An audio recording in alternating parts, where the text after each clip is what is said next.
የኤርትራው ቃል አቀባይ ወይም ደግሞ ስፖክስ ፐርሰን የማነ ገብረ መስቀል እንዲሁ የተናገሩት ንግግር አለ።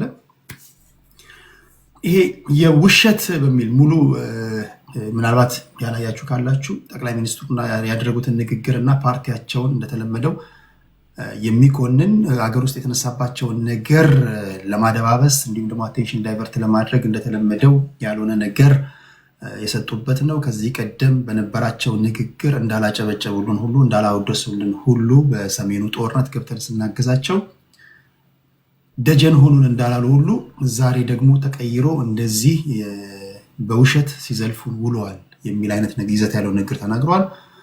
የቀይ ባህርም ጉዳይ ባልተለመደ ሁኔታ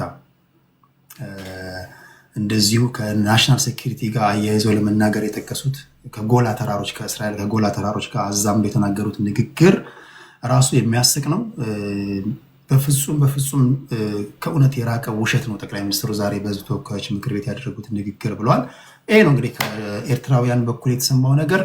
ክብራትና ክብራን፣ በዚህ ላይ ሌላ ሰው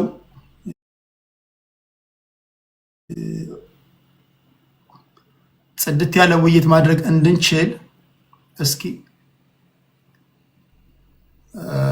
በቃ ይበቃል። 1 2 3 4 5 ከልብ ነው ማመሰግነው።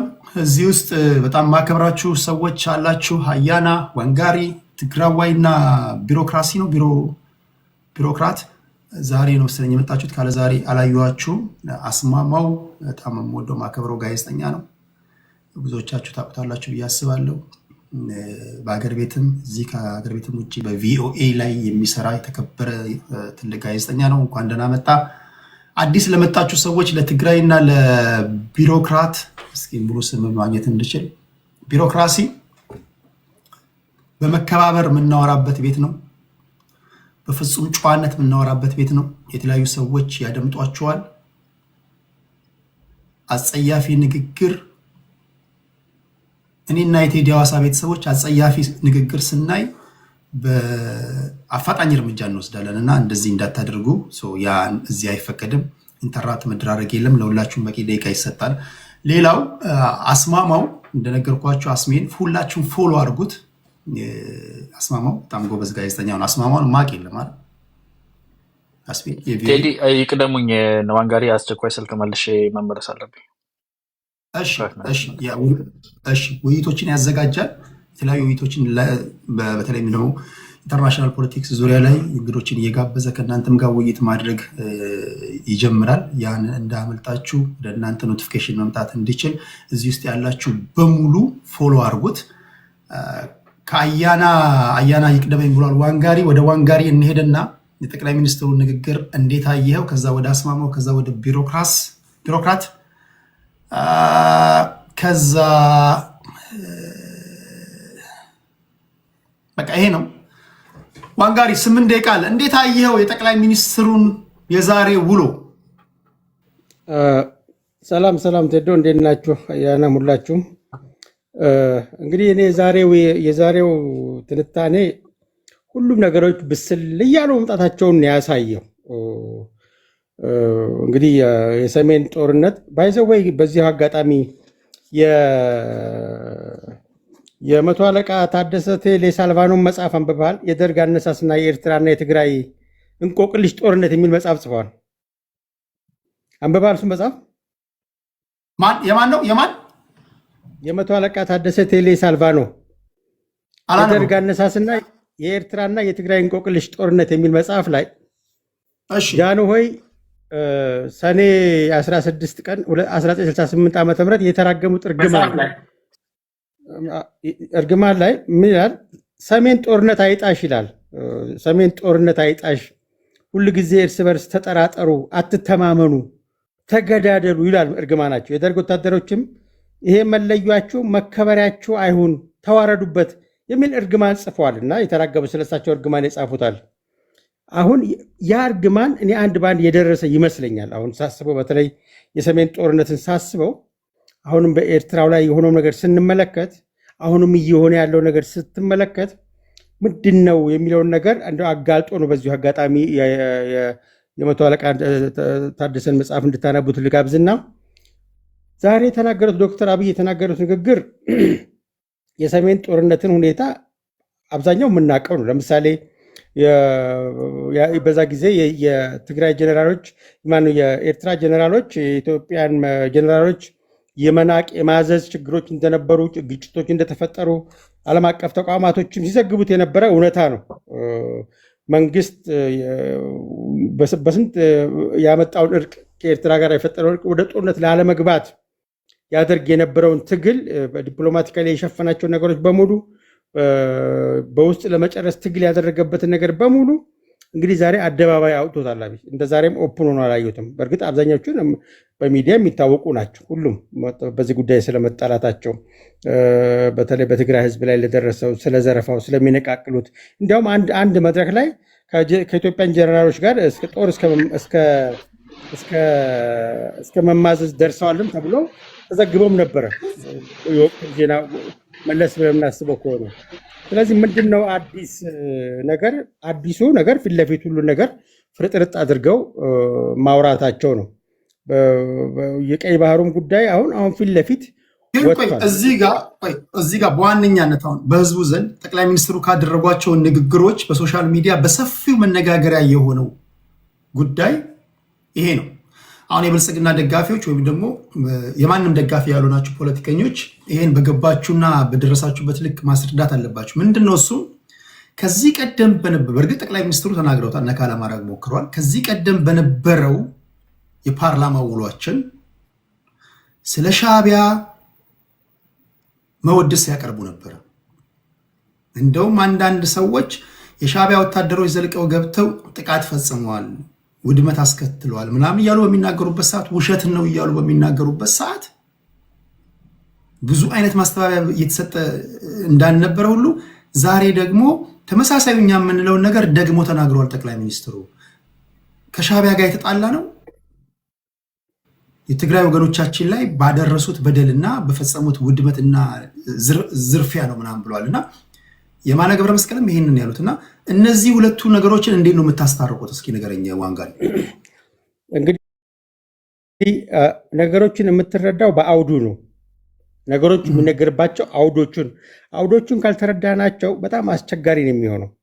ለምሳሌ የኤርትራ መንግስት በመከላከያ ኃይላችን ላይ የተፈጠረውን ግፍ ተከትሎ ወደዛ በተሻገሩ ጊዜ ላደረጉላቸው እንክብካቤና መልሰውም ደግሞ ሪቫይቭ እንዲያደርጉ ከጎናቸው መቆማቸውን አለመደገፍ አትችልም። እውነት ስለሆነ ፋክት ስለሆነ ማለት ነው። ነገር ግን በዛን ጊዜ በቀውጢ ጊዜ ከኢትዮጵያ መንግስት ጎን ቆመው የኢትዮጵያን ሰራዊት ስለታደጉ የሚሰሩት ወንጀል መነገር ባለበት ሞመንት ላይ ሊነገር አይገባም ብለህ ልትሞግት አትችልም። ሁሉም ነገር አውድ አለው የሚነገርበት። ሽምግልናውን መላኩንም ይታወቃል። እንደዚያን ነገሮች እንዳይደገሙ ተብሎም ንግግር ታደርጋለህ፣ ተፈታለህ። ወታደር እኮ የራስክም ወታደር ሄዶ ጥፋት ይሰራል። ወታደር ለምሳሌ የሻዕቢያ መንግስት ወታደርን ስርዓት አስይዝልን ብለህ ትናገራለህ። በወቅቱ 87% የኢትዮጵያን መከላከያ ሰራዊት በኦራል አናቱ ላይ ሄደህበት ገለህ ሬሳውን እርቃኑን ጨፍረህበት በዛም ግፍ ሰርተህበት ሄዶ ሪቫይቭ አድርጎ ስለተመለሰና ከአንተ ጎን በቆሙበት ወቅት ላይ ያን አለማመስገን አትችልም። ችግርም ሲቀርብልህ የኢትዮጵያ መከላከያ ሰራዊት እኮ በትግራይ ላይ ለፈጸሙት ወንጀል ተከሰው ፍርድ ቤት የተፈረደባቸው እኮ አሉ። በወቅቱ ለህግ አግባብ አቅርባ ያስቀጣውን ታስቀጣለህ። እስከዛ ድረስ ደግሞ ዲፕሎማሲ የሚባል ነገር አለ። ብዙ ነገሮች አሉ። መንግስት ሁሉን ነገር አደባባይ አውጥቶ እንዲያወራልህ እዚህ ቁጭ ብለው ፌስቡክ ላይ እንደምትለጠልጠው ቁጭ ብሎ እንዲለጠልጥ መጠበቅም ተገቢ ነው ብዬ አላምንም። አውዱ ሁለቱ ንግግሮች ያደረጉበት አውድ ወሳኝነት አለው። መቼ ነው በብልጽግናና በሻዕቢያ ማኩል ጫፍ የደረሰው? ኩርፋዩ የጀመረው መቼ ነው? ገፍቶ የወጣው መቼ ነው የሚለው ነው ዛሬ ዶክተር አብይ ዘርዝረው የነገሩ ነው። አናቅም። የፕሪቶሪያው ስምምነት ሲፈረም ተኮላፊና ብሎ ፕሬዚደንት ኢሳያስ መናገራቸውን አናውቅም።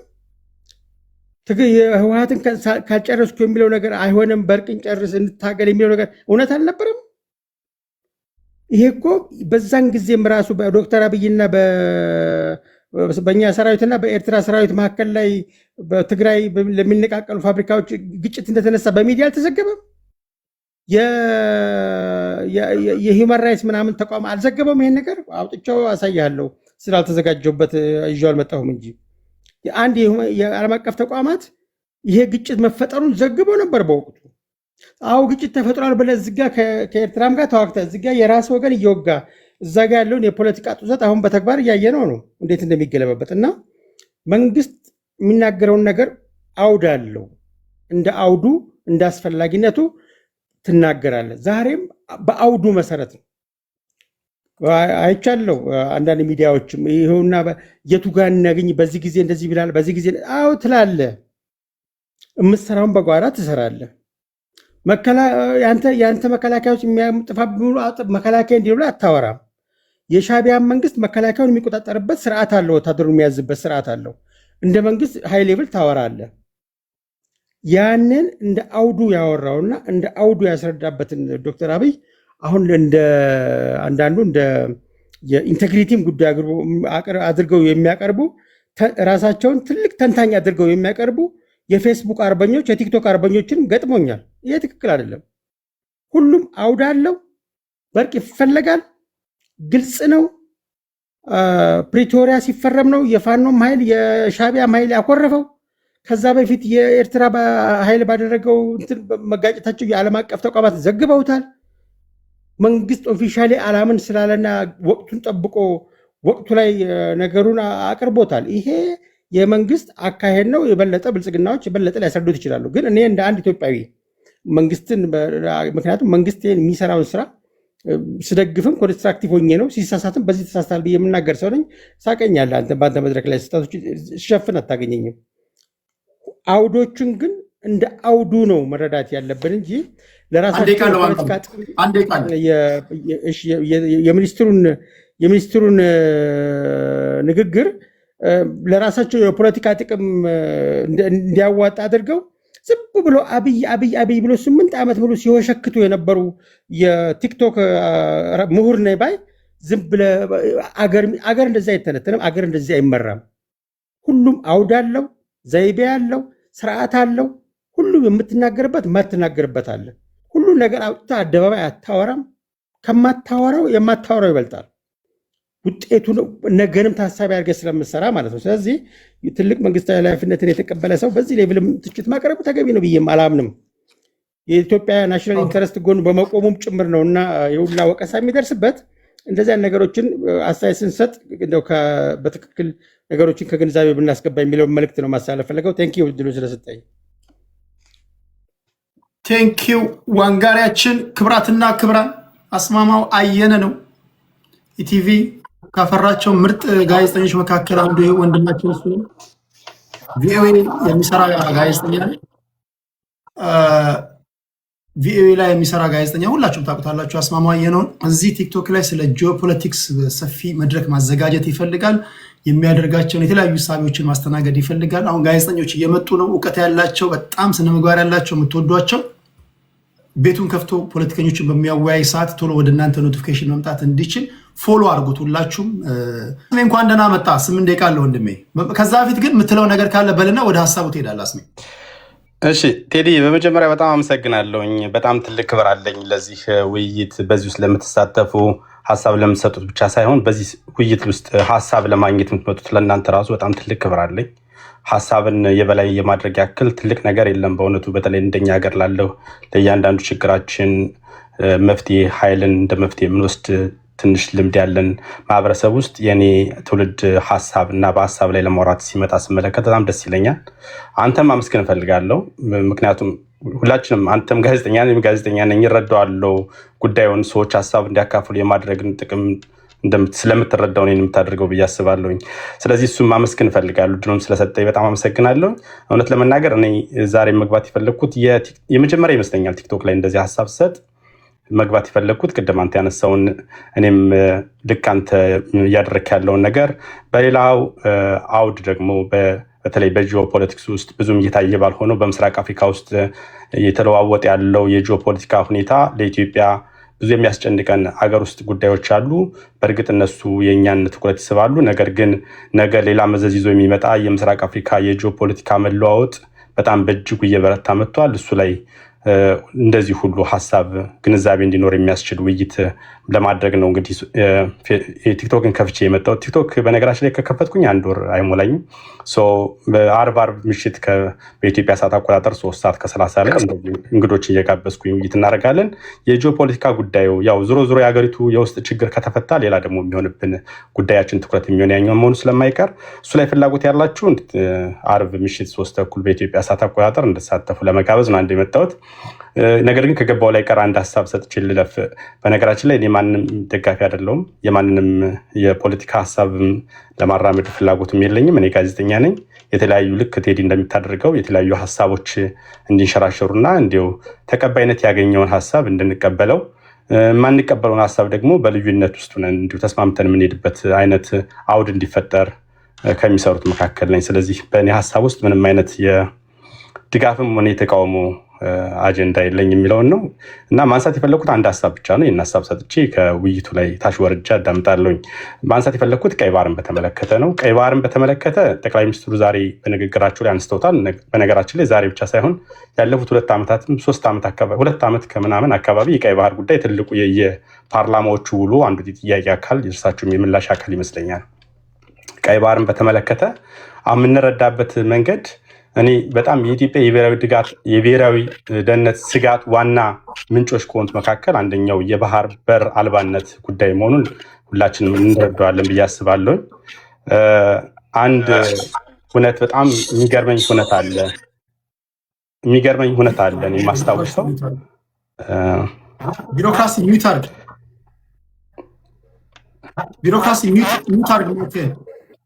እሺ አንድ እውነት አለ። 2008 ሐምሌ 2 ወይ 12 ይመስለኛል የአዲስ አበባ ዩኒቨርሲቲ የተማሪዎች ምርቃት የተካሄደ ነበርና ለስራ ዘይጅ ነበር። ምናልባት ካስታወሳችሁት በኢትዮጵያ የዲፕሎማት ታሪክ ረጅም ዓመታትን ማገልገል የቻሉት አምባሳደር ቆንጂት ስነ ጊዮርጊስ የክብር ዶክተሬት የተሰጣቸው ነበረ እና ባልሳሳት የጋናው የቀድሞ ፕሬዚዳንት እንዲሁም አዲስ አበባ ዩኒቨርሲቲ ላይ በ1950ዎቹ የተማሩት የጋና የቀድሞ ፕሬዚዳንትም እርሳቸውም የክብር ዶክተሬት ያገኙ ነበር። ያኔው የጠቅላይ ሚኒስትር ኃይለማርያም ደሳለኝ የክብር እንግዳ ሆነው ተገኝተው ነበርና አምባሳደር ቆንጂት ስነ ጊዮርጊስ በንግግራቸው የክብር ዶክተሬቱ ካገኙ በኋላ ንግግር ሲናገሩ በጣም የቀይ ባህር ጉዳይ በጣም ሌላው የይስች ሀገር የመከራ ምንጭ መሆን አይቀርም። ስለዚህ ክቡር ጠቅላይ ሚኒስትር ለዚህ ጉዳይ ምን ያክል ትኩረት ሰጥታችሁታል? ምናልባትም ኢትዮጵያ ከዚህ በኋላ የምትቸገረው እና ችግሮች የሚመነጩት ከቀይ ባህር አካባቢ ነው የሚሆነው፣ ቀይ ባህር ከኛ እጅ እየወጣ ነው የሚል ሀሳብ ተናግረው ነበር እና ይህ ከሆነ ከ2-3 ዓመት በኋላ ቀይ ባህር እንደተመለከት ነው የእኛ ሳይሆን የብዙ ሀገራት ሆኗል። በጅቡቲ ላይ የሰፈሩት ከ9 በላይ ሀያላን ሀገራት መኖራቸው አይደለም የምንመለከተው። የእነሱ የፓወር ፕሮጀክሽን ጉዳይ ብቻ ሳይሆን እነሱ እያንዳንዱ የሚያስነጥሳቸው ጉዳይ እኛ ላይ ትልቅ የሆነ ተጽዕኖ መፍጠሩ አይቀርም። ቻይና የምትባል ሀገር በዓለም ላይ ብቸኛ የጦር ሰፈር ያላት ጅቡቲ ላይ ነው። ሩሲያ ተደጋጋሚ ከሱዳን ጋር የባህር በር የጦር ቤዝ የማቋቋም ስራዋን እየጨረሰች ባለችበት ጊዜ ሱዳን ወደ ጦርነት ስለገባች እሷም ከዩክሬን ጋር ጦርነት ስለገባች ነው። ስለዚህ ሁሉም ሀያላን ሀገራት እኛ አፍንጫ አሉ። ኢትዮጵያን ከቀይ ባህር የማግለል ስትራቴጂው የአውሮፓውያን የዛኔ የተገበሩት በ1900 በአፄ ምኒልክ ጊዜ የነበሩ ስምምነቶች መሆን ሌሎችን ስንመለከታቸው የሴራ እንደሆነ ይታወቃል። ስለዚህ ኢትዮጵያ የምትባል ሀገር 120 ሚሊዮን ህዝብ ያላት ሀገር ከቀይ ባህር ውስጥ ተገላ የምትኖረው እኔና እናንተ የዚህ ትውልድ አካል ሊሆን ነው። ቀይ ባህር የሚባል ወይም ወደብ የሚባል ማጣታችን ብቻ ሳይሆን የዛን አካባቢ ሳንበላ ማደጋችን ብቻ ሳይሆን አገር ከዛ ተገላ ወጭና ገቢዋን በሌላ አገር ጥቅሙና ፍላጎት መሰረት የሚሄድባት ሀገር ይሁና የእኛን አይመለከተንም፣ ሌላው የሀገር ውስጥ ጉዳይ ብቻ መጀመሪያ ሊፈታልን የሚል አቋም የምንይዝበት ሁኔታ ውስጥ ያለ አይመስለኝም። ሁለቱም ተመጋጋቢ ናቸው። ስለዚህ የቀይ ባህርን ጉዳይ በሚነሳበት ጊዜ እኔ ሁላችንም የሀገርን ጉዳይ ቅድሚያ ብንሰጠው ጥሩ ነው ብዬ አስባለሁ። ልዩነቶቻችን አሉ፣ መፍታት ያለብን ችግሮች አሉ። ከነሱ ጀርባ ግን ቀይ ባህር ላይ የሆነ ያለው ነገር ከኛ ቁጥጥር እየወጣ ነው። አይታችሁ ከሆነ ከቅርብ ጊዜያት ወዲህ የምስራቅ አፍሪካ አካባቢ ሀገራት በሞላ የሀገራት ባለቤትነታቸው የሀገራት መሆን እየቀረ ነው። ከእያንዳንዱ ሀገራት ጀርባ በቅርብ ጊዜ የሌሎች ሀገራት ትመለከታላችሁ። ሶማሊያ ብትሄድ ቱርክ አለ፣ ከኛ ሀገር ጋር በተያያዘ ዩናይትድ አረብ ኤምሬት ትነሳለች፣ ሳውዲ አለች። የግብፅ እጅ እየረዘመ ነው። ከበባው በጣም ጠንካራ ነው። ስለዚህ ዘመናዊ ቅኝ ግዛት ማለት ትችላላችሁ። በተለይ እነዚህ መካከለኛ ሀያላን ይሏቸዋል። እነዚህ በሜትሮ በዚህ በነዳጅ ሀብት የከበሩ የሚባሉ ሀገራት እነሱ መካከለኛ ሀያላን ሆነው ይመጣሉ። እነ ዩናይትድ አረብ ኤምሬት፣ ሳውዲ አረቢያ እና ቱርክ፣ ሌሎችን መመልከት እንችላለን። እነሱ በገንዘብ ከኛ የተሻለ በጣም ብዙ ነገር አላቸው። ስለዚህ የሚፈልጉትን ነገር ማድረግ ይችላሉ ማለት ነው። ስለዚህ በዚህ ሂደት ውስጥ ኢትዮጵያ የምትባል ሀገር የወደብ ባለቤቱና የባህር በር ኑሯት የራሷን ብሔራዊ ደህንነት የማስከበር ኃላፊነት አለባት። ያ ካልሆነ እኛ እንደዚሁ ልናልፍ እንችላለን። ግን ነገ ደግሞ ልጆቻችን ማንኛውም ሀገር የሌላው የትንንሾች ሀገሮች ፍላጎትና መብት አስፈጻሚ መሆናቸው አይቀርም። ስለዚህ የቀይ ባህር ጉዳይ እንደ ሀገር አጀንዳ መያዝ ይገባናል። አንድ ሀሳብ አንድ ጥናት ላይ የተነሳ ጉዳይ ብቻ አንስችል አጠቃል ቀይ ባህርን በተመለከተ እኔ ያነሳውበት ያለበት ምክንያት ቀይ ባህርን በተመለከተ ስንነጋገር እንዲሁ በሌሎች ጉዳዮች ላይ እየተደራደርን ቀይ ባህር ላይ እንዲሁ ቢያንስ በብሔራዊ ጉዳይ የብሔራዊ አጀንዳ አድርገን የምንይዘው አንድ የሚያግባባን ጉዳይ እንዲኖር ስለምፈልግ ነው እሱን ማነሳው እና የተባበሩት መንግስታት ድርጅት ባለፈው ዓመት ይፋ ያደረገው አንድ ጥናት አለ ኮስት ኦፍ ቢንግ ላንድ ሎክድ የሚል በግርድፉ ስንተረጉመው የባህር በር አልባነት የሚያስከፍለው ዋጋ ብለን መውሰድ እንችላለን። በዚህ ጥናት መሰረት አጠቃላይ የባህር በር የሌላቸው በዓለም ላይ ያሉ ሀገራት 590 ሚሊዮን ህዝብ አላቸው። ከዛ ውስጥ 1/4 ገደማ ህዝቡን የያዘች ሀገር ኢትዮጵያ ናት። ኢትዮጵያን የሚያክል 130 ሚሊዮን ህዝብ ይዞ የባህር በር የሆነ ሀገር የለም በዓለም ላይ ብትፈልጉ። አጠቃላይ የዓለም ላይ ባህር በር የሌላቸው ህዝብ ቁጥሮች 590 ሚሊዮን ህዝብ ነው። ከዛ ውስጥ ኢትዮጵያ 130 ሚሊዮን ህዝብ ይዛለች። እነዚህ ሀገራት አጠቃላይ ከኢትዮጵያ 130 ሚሊዮን ህዝብ ቀሪ ቀንሰን ስንመለከተው 300 ምናምን ሚሊዮን ህዝቡን የያዙት 31 ሀገራት ናቸው። ስለዚህ ምን ያክል ኢትዮጵያ የምትባል ሀገር ሊሆን የማይችል ነገር ውስጥ እንደገባች መመልከት ይችላል። በዚህ ጥናት መሰረት እንደዚህ ሀገሮች 18% የውጭ ምርታቸውን ወደ ውጭ የሚልኩት በየዓመቱ ይቀንሳል ይላል። እሱ ኢኮኖሚ ላይ የሚኖረውን ኢምፓክት ታውቁታላችሁ።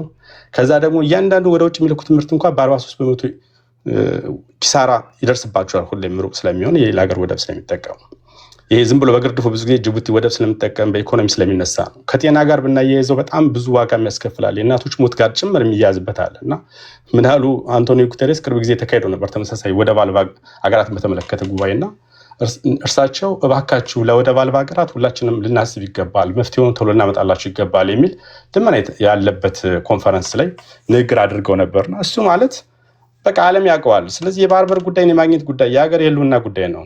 ኤርትራም ሆነ ኤርትራን በተመለከተ በነገራችን ላይ እኔ በስራ አጋጣሚ ብዙ ነገሮች አውቃለሁ። ዲቴል በኢትዮጵያ ፖለቲካ ጉዳይ ላይ ዲቴል ማውራት ስለማልፈልግ ነው። ግን ኤርትራን በተመለከተ ኤርትራ የያዘችውን የኦንሾር የሚባለውን የምንድን ነው የሚባለው የውቅያኖስ ጫፍ ሰፊ እርዝመቱን እዩት። ከመቶ ማይልስ ቁጥሩን እርግጠኛ ስላልሆንኩ በጣም በሰፊ ነው። ከዛ ውስጥ ኢትዮጵያ የምትጠይቀው ትንሿን ኤሪያ ነው። ሌሎች ሀገራት ተመልክቷቸው ከኢትዮጵያ ዙሪያ ያሉትን በሙሉ ሁሉም የባህር በራቸውን መጥተው የጦር ቤዛቸውን ሁሉም ያቋቁማሉ። ሁሉም ሀገራት ሲጠይቁ እሺ ይባላሉ። ዞን ሀገር እሺ የማትባል ኢትዮጵያ ናት። አጠገባቸው ያለች ሀገር ሁሉም በጥርጣሬ አይና እምቢ ይላል። ነገር ግን ከፈለጉ እነ ጃፓን ከሩቅ ምስራቅ ይመጣሉ፣ እንደ አሜሪካ ከዚህኛው ይመጣሉ። ሁሉም ሀገራት ግን ፈቃደኛ ይደረጋሉ። ስለዚህ ከሌሎች ልዩነቶቻችን ጋር ከሌሎች ካሉብን ችግሮች ጋር በእነሱ ላይ ያሉን ልዩነቶች እነሱ በሚፈቱበት ጉዳይ ላይ ያሉ ልዩነታችን እንዳሉ ሆነው እንዲው እንደዚህ ሀገራዊ አጀንዳ በሆነ ጉዳይ ላይ ግን እንዲው ተመሳሳይ ብንሆን ጥሩ ነው የሚል ሀሳብ ለማንሳት ነው። በጣም አመሰግናለሁ ቴዲ ለሰጠኝ እድል። ሁላችሁንም በጣም አመሰግናለሁ ለምትሰጡት ሀሳብ ለመስማት ዝግጁ ነኝ። ቴንክ ዩ አስሜ። ሁላችሁም ዛሬ የመጀመሪያው ነው ቲክቶክ ላይ ለዛ ነው በስፋት ያደመጥ ነው። ሁላችሁም ፎሎ አድርጉትና አርብ እንደነገራችሁ በጂኦፖለቲክስ ዙሪያ ላይ በቀጠናችን አካባቢ ላይ በሚደረጉ ጉዳዮች ላይ ውይይት ያካሂዳል። እዛ ሄዳችሁ የሚደረጉ ውይይቶችን እንድታደምጡ ይሁን። አስሜ ኢቲቪ ቪኦኤ ስም ያለው ጋዜጠኛ፣ በጣም ዝነኛ ጋዜጠኛ፣ የምንወደው የምናከብረው ወዳጃችን ነው። እንዲሁም ደግሞ ሌሎች ጋዜጠኞችም እዚህ ቲክቶኩን መቆጣጠር ሶሻል ሚዲያውን መያዝ አለባችሁ። ይሄ የኛ የመጫወቻ ሜዳ ነው። ማዋየት አለባችሁ። እናንተ ገብታችሁ ካላዋያችሁ ታዲያ ነገ ከነገ ወዲያ ኮምፕሌን ማላይ ነው የምታቀርቡት። አንዳንዱ ሱፍና ከረባት አስሮ ኮምፕሌን ያደርጋል። እኛ እዚህ እየተሰደብን ምን እያልን ነው? እዚህ ስንት ነገር ያቀናል እና መታችሁ እዚህ የውይይት መድረክ መክፈት አለባችሁ። ቴዲ ሰኞ ባይኖር ማክሰኞ እናንተ ሮብ ሌላው ምናምን አማራጮች መስፋት አለባቸው። በዛ መንገድ ነው ሰላማዊ ውይይት ሊዳብር የሚችለው አይደል? እናንተ ቤት ተቀምጣችሁ ሶሻል ሚዲያ ምናምን ስድብ ምናምን ካላችሁ ታዲያ ማን ያስተካክል? ጋዜጠኝነት ተምረ ምንድነው የምትሰራው? በቤትሽ ምንድነው የምትሰሪው? መጣሽ እዚህ ጋር ነው ተግባራዊ ማድረግ ያለብሽ ለማለት ያህል ነው።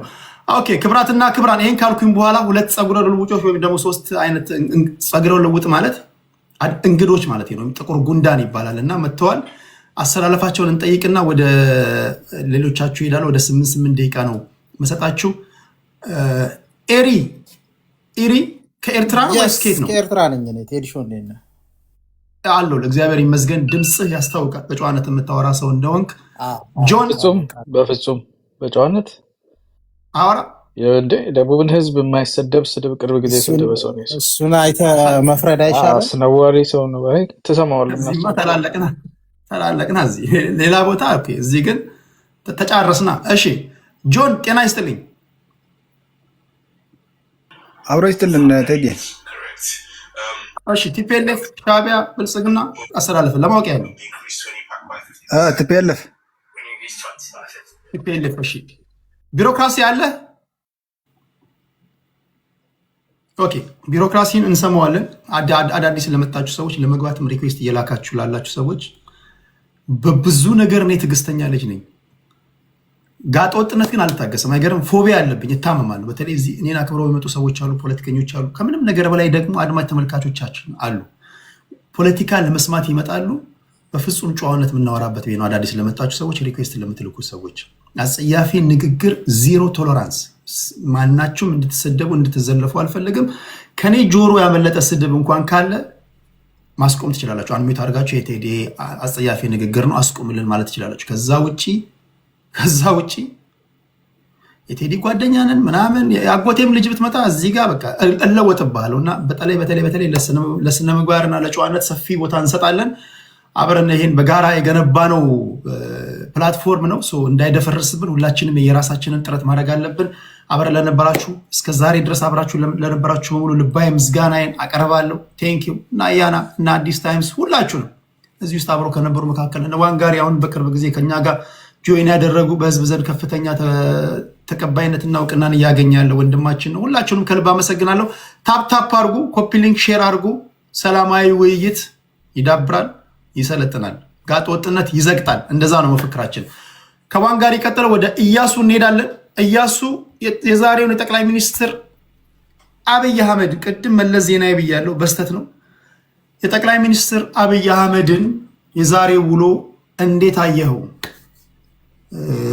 አርማን ሳየው የፋኖ ደጋፊ እንደሆንክ ጽሁፉ ይነግረኛል። እና 8 ደቂቃ አለው ወንድሜ፣ ይሰማል?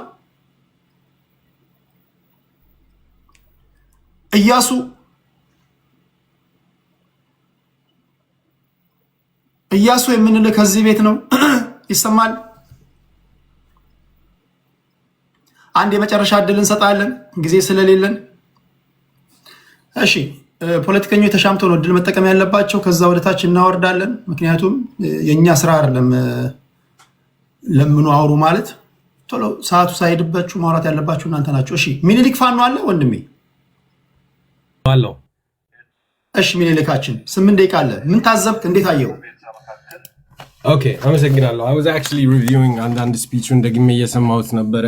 ያው እንደተለመደው አብይ አህመድ ከሳምንታት በፊት ተጽፎ የተሰጡትን ጥያቄዎች በፓርላማ እንደ አዲስ እንደተጠየቁ አስመስለው በሚያሳዩት የፓርላማ ድራማው ላይ በድንፋታ በእብሪት በጥጋብና በውሸት አጅቦ ከአብይ አህመድ ጎን የቆሙ ከዚህ በፊት መለስ ዜናዊ እዛው እንደ ስፖት ነበር የሚጠይቁት። ኖ ይሄ የፓርላማው ድራማ ነው። ለአብይ አህመድ ዩኒክ የሆነ ነገር አይደለም። ይሄ የፓርላማ አሰራር ነው። እሺ አዎ ይሄ የላክ ኦፍ ዲሞክራሲም ያሳያል። የተወሰኑ ፖይንቶች ተጠይቀው በጽሁፍ ሌሎች ጥያቄዎችን በፊት ለፊት መጠየቅ ሊኖርባቸው ይገባል። ግን ይሄንን አይፈቅዱም እነሱ፣ ምክንያቱም ለውሸቶቻቸው በደንብ ተዘጋጅተው መምጣት ስለሚፈልጉ ማለት ነው። ኦን ስፓት እንደዛ ሳይሆን አንዳንድ ነገሮች ላይ ለምሳሌ ትክክለኛ አካሄድ ነው። እሱ ላይ ጥያቄ የለብኝም። ሰዓትን ፖዝ አድርጌዋለሁ። ከ15 ቀን በፊት ቁጥሮች አሉ፣ ማገላበጥ አለብህ፣ ማንበብ አለብህ። ፓርላማ ውስጥ የተለያዩ አይነት ጥያቄዎች በአንዴ ይመልሱላል እና ወይ ጠቅላይ ሚኒስትሩ ወይ እዛ ምላሽ ለመስጠት የሚመጣው ሰው ማሽን አይደለም፣ ማገላበጥ አለብህ እና ከዛ አኳያ ነው። እና ይሄ ክፋት ያለው አይመስለኝም። መለስ ዜናዊ የሚጠቀሙታል፣ ሌላም ሀገር ያለ ነው። ጥያቄ ማስገባት አለብህ። ጋዜጣዊ መግለጫ ግን ሲሆን እንደ ስፖርት እዛው ይጠይቋል፣ እዛው ትመልሳለህ። አብይ አህመድ ከጋዜጠኛ ፊት ለፊት ቁጭ ብሎ ኢንተርቪው የመደረግ ፈቃደኝነትንም አሳይቶ አያውቅም፣ ተደርጎም አያውቅም። ምክንያቱም ያው ኢቨን በራሱ ካድሬ ጋዜጠኞች እንኳን መጠየቅ አይፈልግም። ግን ያው ካሳየው እብሪት ድንፋታ ውስጥ ብዙ የሚነበቡ ነገሮች አሉ። አንደኛ አጣብቂኝ ውስጥ እንደገባ ያስታውቃል። እስፔሻሊ ኢኮኖሚውን በተመለከተ ያለብንን የዩሮ ቦንድ ብድር ዲሴምበር ላይ መከፈል የነበረበት ይሄ ኩፖን ፔመንት 33 ሚሊዮን አካባቢ መክፈል አቅቷቸው ዲፎልት ውስጥ ገብተው የዩሮ ቦንድ ባለቤቶቹ ማለት ነው አብዛኛውን ፐርሰንቴጅ የሚይዙት ኢትዮጵያ ላይ ክስ አቅርበው በብሪቲሽ ኮርት ገንዘባቸውን አስገድደው ለማስከፈል ሂደት ጀምረዋል ወይንም ሂደት እንደሚያደርጉ ተናግረዋል። ይሄ የሚያሳየው ያው ኢትዮጵያ እሱ እንደዚህ መጥቶ እንደሚደሰኩረው እድገትና ብልጽግና ፋንታሲ ላይ ሳይሆን ያለችው አንደኛ ኢንተርናል ሲቪል ዋር እየተካሄደ ነው። ሁለተኛ ደግሞ ኢኮኖሚውና የኢትዮጵያ የብር የመግዛት አቅም ከመሾቁ የተነሳ ብድራችንን አልከፍል ብለን በክስ ተገዶ እንዲከፍል ሊደረግ ባለበት ሂደት ላይ ነው መጥቶ ኢኮኖሚው እንዴት እያደገ እንደሆነ ስለ ኢንዱስትሪ ፓርክ ስለ አይቲ ምናምን የሚቃዣው። እኔ ይሄ ዲሉዥን ነው በጣም ይሄ የግራንዲዮስ ዲሉዥን በቃ ይሄ ያልሆንከውን ነገር ሆነህ የሚታይ ቅዠት ነው ሰውየው ሲያስተጋባ የነበረው።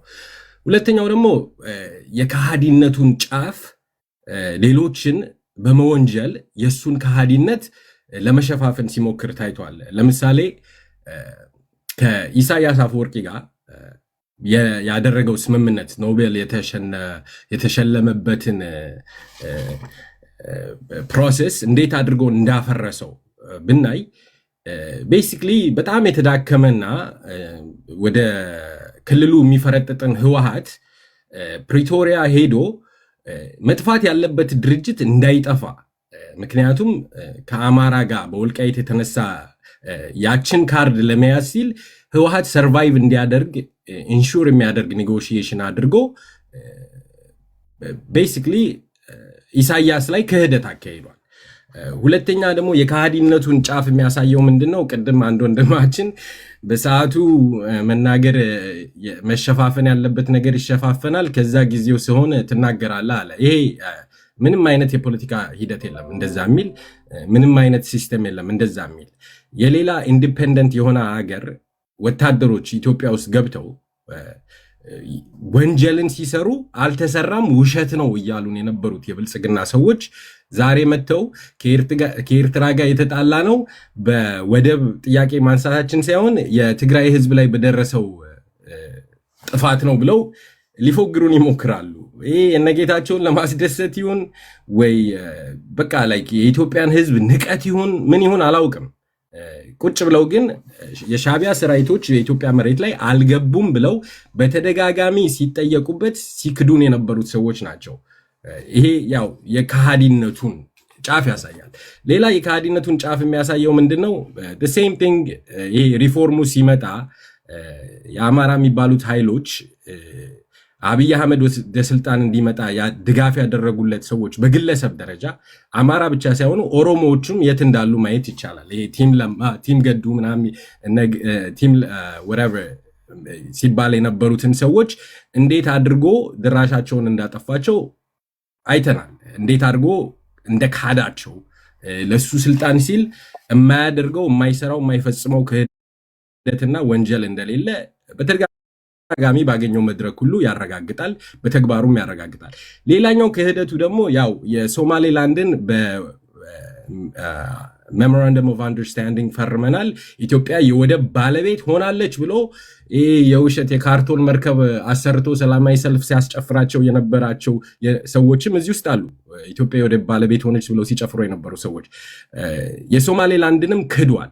ኦኬ ለሶማሌላንድ ሬኮግኒሽን እንሰጣለን ብሎ አሁን ክዷቸዋል። እነሱንም አብይ አህመድ ጋር ጥምረት የፈጠረ ማንኛውም ኃይል መጨረሻው በአብይ አህመድ ተክዶ ወይ ጠላት መሆን ወይ አብይ አህመድ ጋር ጥምረት የፈጠሩትን ሰዎች ክዶ ከጠላቶቹ ጋር ሌላ ጥምረት መፍጠር ነው የአብይ አህመድ ተግባር የሚያሳየው ማለት ነው።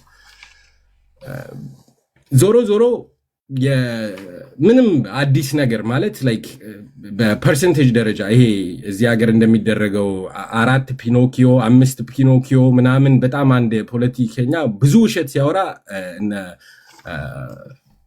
ኒውዮርክ ታይምስ ምናምን የፒኖኪዮ ምልክት ይሰጡታል ማለት ነው። ስንት ፒኖኪዮ ብለው አብይ አህመድ ኢንፊኒት ፒኖኪዮ ቢሰጠው ራሱ የማይበቃው ሰው ነው። ምክንያቱም ውሸቱ ገደብ የለውም፣ ልክ አያውቅም። ከምንም ነገር በላይ የሚያሳየው ደግሞ ምን ያህል ህዝብንና የህዝብን ኢንተሌክቹዋል እንደሚንቅ ነው። እዛ በቀን አንድ ጊዜ መብላት ያቃታቸው አስተማሪዎች፣ ዶክተሮች ያሉባት አገር ላይ ቁጭ ብሎ ስለ ኢኮኖሚው እድገትና ስለ ኢትዮጵያ ብልጽግና ሊደሰኩርልን ይሞክራል። በመጨረሻ ማለት የምፈልገው ደግሞ ያው ያለበትን የፍራቻ ጫፍ የሚያሳዩ ነገሮች ምንድናቸው? የፋኖ ጉዳይ በጣም እያብረከረካቸው ነው። ይሄ ኢትዮጵያን ከመካድ ጋር ያገናኙታል። ፋኖ ከከሌ መሳሪያ ከገዛ ከከሌ ጋር ጥምረት ከፈጠረ ኢትዮጵያን እንደ ካዳ አድርገው ሊነግሩን ይፈልጋሉ። ግን እነሱ ከአረብ ኤሚሬትስ ከአይራን ካገኙት አረብ ሀገር ሁሉ አረቦቹ ኢትዮጵያ ውስጥ ያላቸውን የሃይማኖት ጥቅምና አግሪካልቸራል ፕሮዳክት ጥቅም እያስከበረ የኢትዮጵያን ህዝብ የሚጨፈጭፍበትን ድሮንና መሳሪያ የሚገዛው ግን ከአረቦቹ ነው። ለህልውናቸው የሚታገሉትን ሰዎች ግን ከማን ጋር ጥምረት ሊፈጥሩ እንደሚችሉ ሊነግረን ይሞክራል። አብይ አህመድ ከዩኤኢም ሆነ ከማንኛውም የአረብ ሀገር ከኤዥያም በገዛቸው መሳሪያዎች አንድንም የውጭ ጠላት ተዋግቶበት አያውቅም። አንድም ኢንች የኢትዮጵያን ሉዓላዊነት አስከብሮበት አያውቅም። እንደውም በተቃራኒ ኢትዮጵያውያንን የሚጨፈጭፍበትን መሳሪያ ከአረብ እየገዛ እስካሁን ቀጥሏል። ሌላውን ሲመለስ ቴንክ ዩ ምኒልክ።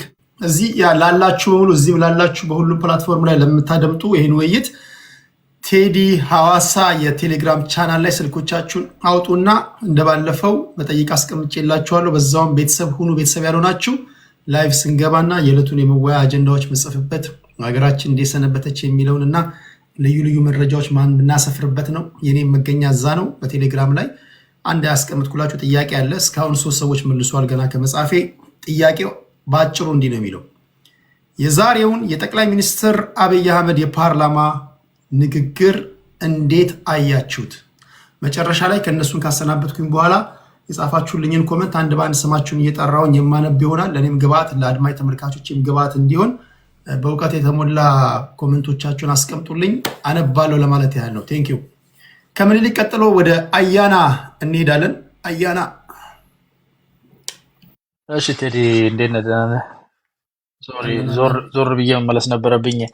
እኔ ጥያቄውን በትክክለኛ ፎርማቱ ልመልሰው እዛም ጠየቀውና እንዴት አያችሁት የሚል ሞር ጀነራል ቢኮዝ አሁን ብዙ ረጅም ሰዓት ነው ላዩ ሰዎች በክፍል እኔ 2 ክፍል ነው የወጣ ነው ያየሁት። አይ ቲንክ ቲቪ ላይ በፋና ላይ ነው ያየሁትና ረጅም ነው።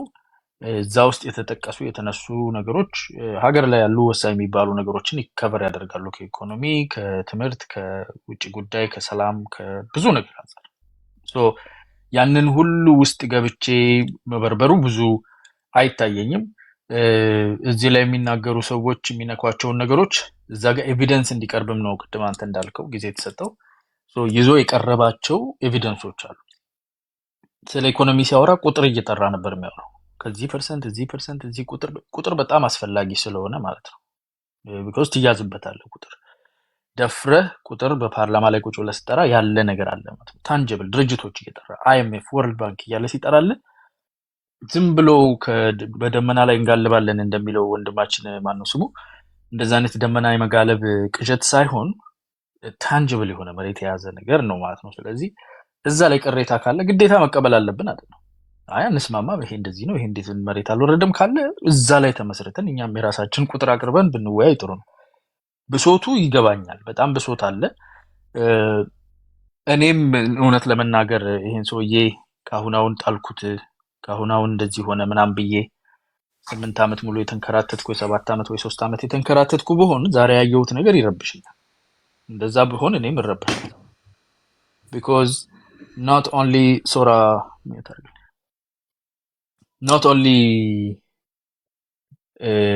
የሚያቀርባቸው ነገሮች እሱን ጥሩ አስመስለው ፓርላማውን ጥሩ አስመስለው መንግስቱን ጥሩ አስመስለው ማሳየት ብቻ ሳይሆን የሚነገረው ቁጥር በቢሊየንስ የሚጠራው ነገር እየተሰራ ያለው ነገር እነኚህ ነገሮች ማሳየት ብቻ ሳይሆን እሱ ላይ የምታነበው ኤግዙብራንስ ይሄ ምንድነው ቡሊየንስ የሚሉት አለ ላይክ ፉሊ አፍሎት ሆኖ ነበር ያየሁትና እሱን ማየት ለአንድ በአጭር ጓንዴ የእሱን ቤተ መንግስት ወስዳለሁ ብሎ በህልሙ ደመና ለሚጋልብ ሰው በረባሽ ነገር ነው።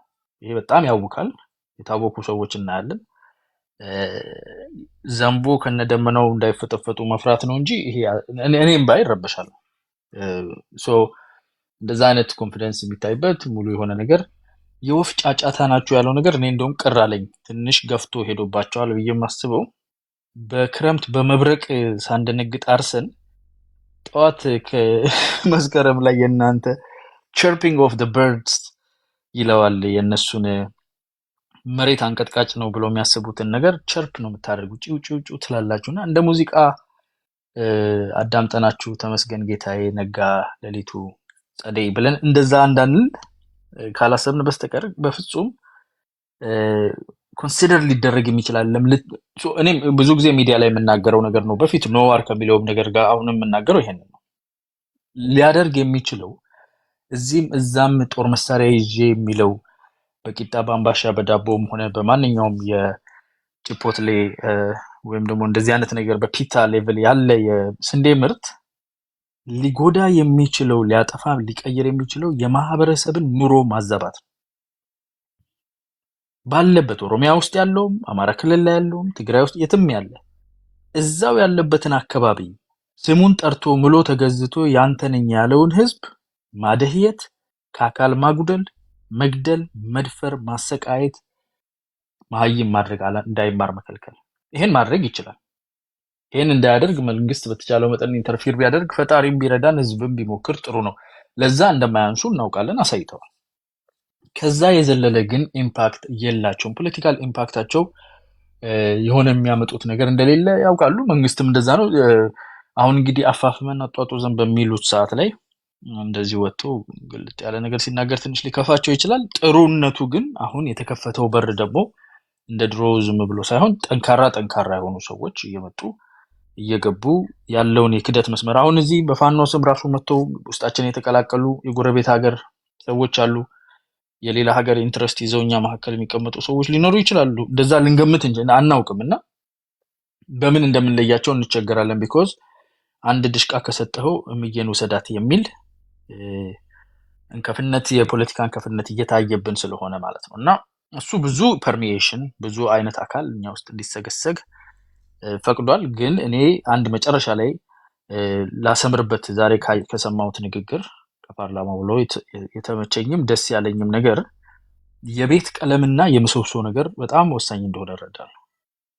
ከመሰረታችን እንድንፈርስ የሚፈልጉ አካላትን ይሄ ሀገር መበተን አለበት፣ ይሄ ሀገር መድከም አለበት የሚሉ አካላትንና እዚህ ሀገር ውስጥ ዲሞክራሲ መኖር አለበት፣ ምርጫ እንደዚህ መሆን አለበት፣ ብሔር ብሔረሰቦች መከበር አለባቸው፣ ሁሉም የሀገሩ መብት መከበር አለበት የሚሉ አካላትን እኩላን ነኝ። እኛ ውስጥ ለውስጥ ቀለም ላይ ፖለቲካ ላይ ያሉ ልዩነቶችን አስተዳደር ላይ ያሉ ልዩነቶችን ኢትዮጵያን ሊያፈርስ የሚፈልግ አካል ላስታጥቅህ አብሬህ ልቁም ሲልህ እንዳታምነው። አንዳንዶቹ በተለይ ዛሬ ስለ ህግደፍ የተገለጸው ነገር በጣም የሚያሳፍር ህግደፍ ተቀጥሮ መጥቶ ጦርነት በሚያግዝበት ሰዓት ራሱ በዘበኛ ካልሆነ በስተቀር የትግራይን ህዝብ በሰንሰለት ካልተያዘ ለማጥፋት ምን ያህል እንደሚጓጓ መጨረሻም ላይ በፕሪቶሪያ ምን ያህል ዲስአፖይንት ሆኖ አሁን ወዳለበት ፖዚሽን እንደገባ ግልጽ አድርገው ከነ ምስክር ጠቅላይ ሚኒስትሩ ተናግረዋል። ትንሽ የብልጽግና ደጋፊዎችና የጠቅላይ ሚኒስትሩ ደጋፊዎች በጣም የተጋነነ ስሜት ውስጥ እንደማይገቡ ተስፋ እናደርጋለን። የእሳቸውን ኤግዞብረንስ አይተው እነሱ ደግሞ ቡር እንደማይሉብን ተስፋ እናደርጋለን። የተቃዋሚ አካላትም በዚህ ዲስአፖይንት ሳይሆኑ እነሱም ጠንክረው መስራት መሳሪያን የመረጡ ሰዎች ግን ስራቸው የትም እንደማይወስድና እስከዛሬ እዚህ ላይ የምንናገረው ዘግናኝ ነገር ብቻ እንደሆነ ውጤታቸው ምንም ጥለነው አወረድነው ተንቀጠቀጠ ልትደግፉት ነው ምናምን የሚሉን መሪ የባስ አምሮበት የባስ ደስ ብሎት የባስ የወፍ ጫጫታ ናችሁ እያላችሁ ጉዳታችሁ መሬት ላለው ለእናቶቻችን ለእህቶቻችን ነው። እንዳየ ነው ተማሪዎቻችንን መሀይም አደረጋችሁ፣ ህዝባችንን ገደላችሁ፣ መምህር አረሸናችሁ፣ ዘረፋችሁ። ከሌላ ሰርቶ ህዝብ ሰው የሚነግድ በሚሊዮን በ200 ሺህ የሚቸረችር ታጣቂ ኦሮሚያ ውስጥ አማራ ክልል ላይ ተበተነብን። ከዚህ እንውጣ። የሰላም በሮች ክፍት ሆነው ነው ያሉት። እሱ ላይ በጣም አድንቄያለሁ። ፕሪንሲፕሉ አይቀየርም፣ ለሁሉም ክፍት ነው። ቂጣ ነኝ ብለህና፣ አምባሻ ነኝ አፋብን ነኝ ብለህና፣ አፋባ ነኝ ብለህና፣ ኦላ ነኝ ብለህና፣ ኦነግ የፈለግከውን በል። ሰላም አማራጭ ለህዝብ ሲባል የሰላም አማራጭ በሩ ክፍት ነው ያሉትን ወድጃለሁ። ሆፕፉሊ የፖለቲካ ምህዳሩ ይሰፋል ብዬ ተስፋ አደርጋለሁ እንዳሉት እኔ ከዚህ በፊት ባይዞ ፕሬዲክት ሳደርገው የነበርኩት ነው። ሞር ድምጾች መስማት እንፈልጋለን። ሞር የሚቃወሙ በስርዓት ለሀገራቸው የሚቆረቆሩ መንግስትን ቻሌንጅ የሚያደርጉ ኦዲት የሚያደርጉ ኃይሎች ይቀላቀላሉ ከዚህ ምርጫ በኋላ ብዬ ተስፋ አደርጋለሁ። አመሰግናለሁ። ከልብ አመሰግናለሁ። በነገራችን ላይ ይሄ ከዚህ በፊት ቲፒኤልኤፎች ወይም ደግሞ ኢህአዴጎች የሚተቹበት ጉዳይ ነው። ምርጫ መወዳደር ነገ እዚህ በየሶሻል ሚዲያው በመጽሐፍ በምናምን በኢንተርቪው የምታደርጉትን እዛው የህዝብ ተወካዮች ምክር ቤት ሆናችሁ ቻሌንጅ እንድታደርጉ ይረዳችኋልና ገና ካሁኑ መዘጋጀት አለባችሁ። በተለይ ፖለቲከኞች ካላችሁ በግል የምትወዳደሩ ፓርቲም ያላችሁ ካሁኑ መስራት አለባችሁ። ካሁኑ ሰርታችሁ ተወዳደራችሁ እንግዲህ እድላችሁን እንትን ማለት አለባችሁ። እንኳን አገር ቤት ያላችሁ አይደለም ከሀገር ውጭም ያለው ራሱ ልደቱ አያሌው መወዳደር እንዳለባችሁ ይናገራሉ። አቶ ልደቱ አያሌው እንግዲህ እንዳትገቡ እያሉ የሚናገሩ ሰው ናቸውና በምርጫ ላይ ያላቸውን አቋም ታውቃላችሁ። ይሄን የምለው ለምንድን ነው? የእናንተን ሀሳብ እዛ የህዝብ ተወካዮች ምክር ቤት ውስጥ ሆናችሁ መስማት ስለምንፈልግ ነው። የተለየ ሀሳብ መንሸራሸር ስላለበት ነው። ልክ እዚችው በቲክቶክ እንኳን በትንሿ እንደምንሰማው ማለት ነውና የግድ ያስፈልጋል ብዬ አስባለሁና እዛ ላይ መሳተፍ አለባችሁ። ከልብ አመሰግናለሁ። አያና እዚህ ጋር አንድ ሰውዬ አየለ ሰራተኛና አየለ ደላላው ሰራተኛና አሰሪ ምንድን ነው? አሁን ሪኩዌስት ልከሃል። አንተ መክፈል አለብህ። ምክንያቱም የማስታወቂያ ነው። አየለ ደላላው ሰራተኛና አሰሪ ለፖለቲካ ትንታኔ አይመስለኝም። ማስታወቂያም ስለሆነ አንተ በልዩ ሁኔታ ነው መስተናገድ ያለብህ። መክፈል አለብህ። አንተ ከፍለህ ግባ። እሺ፣ ከአያና ቀጥሎ ወደ ቢሮክራት እናልፋለን። ቢሮክራሲ ምን ደቂቃ አለው? ሰላም ቴዲ፣ አንዴ ለወንድሜ ኤሬ ብትሰጠው እኔ አንዴ እዚህ ጋር በሱ ፋንታ አወራለሁ እና ቀያይረን ቦታ ፕሊዝ። ቴንክ ዩ። እሺ፣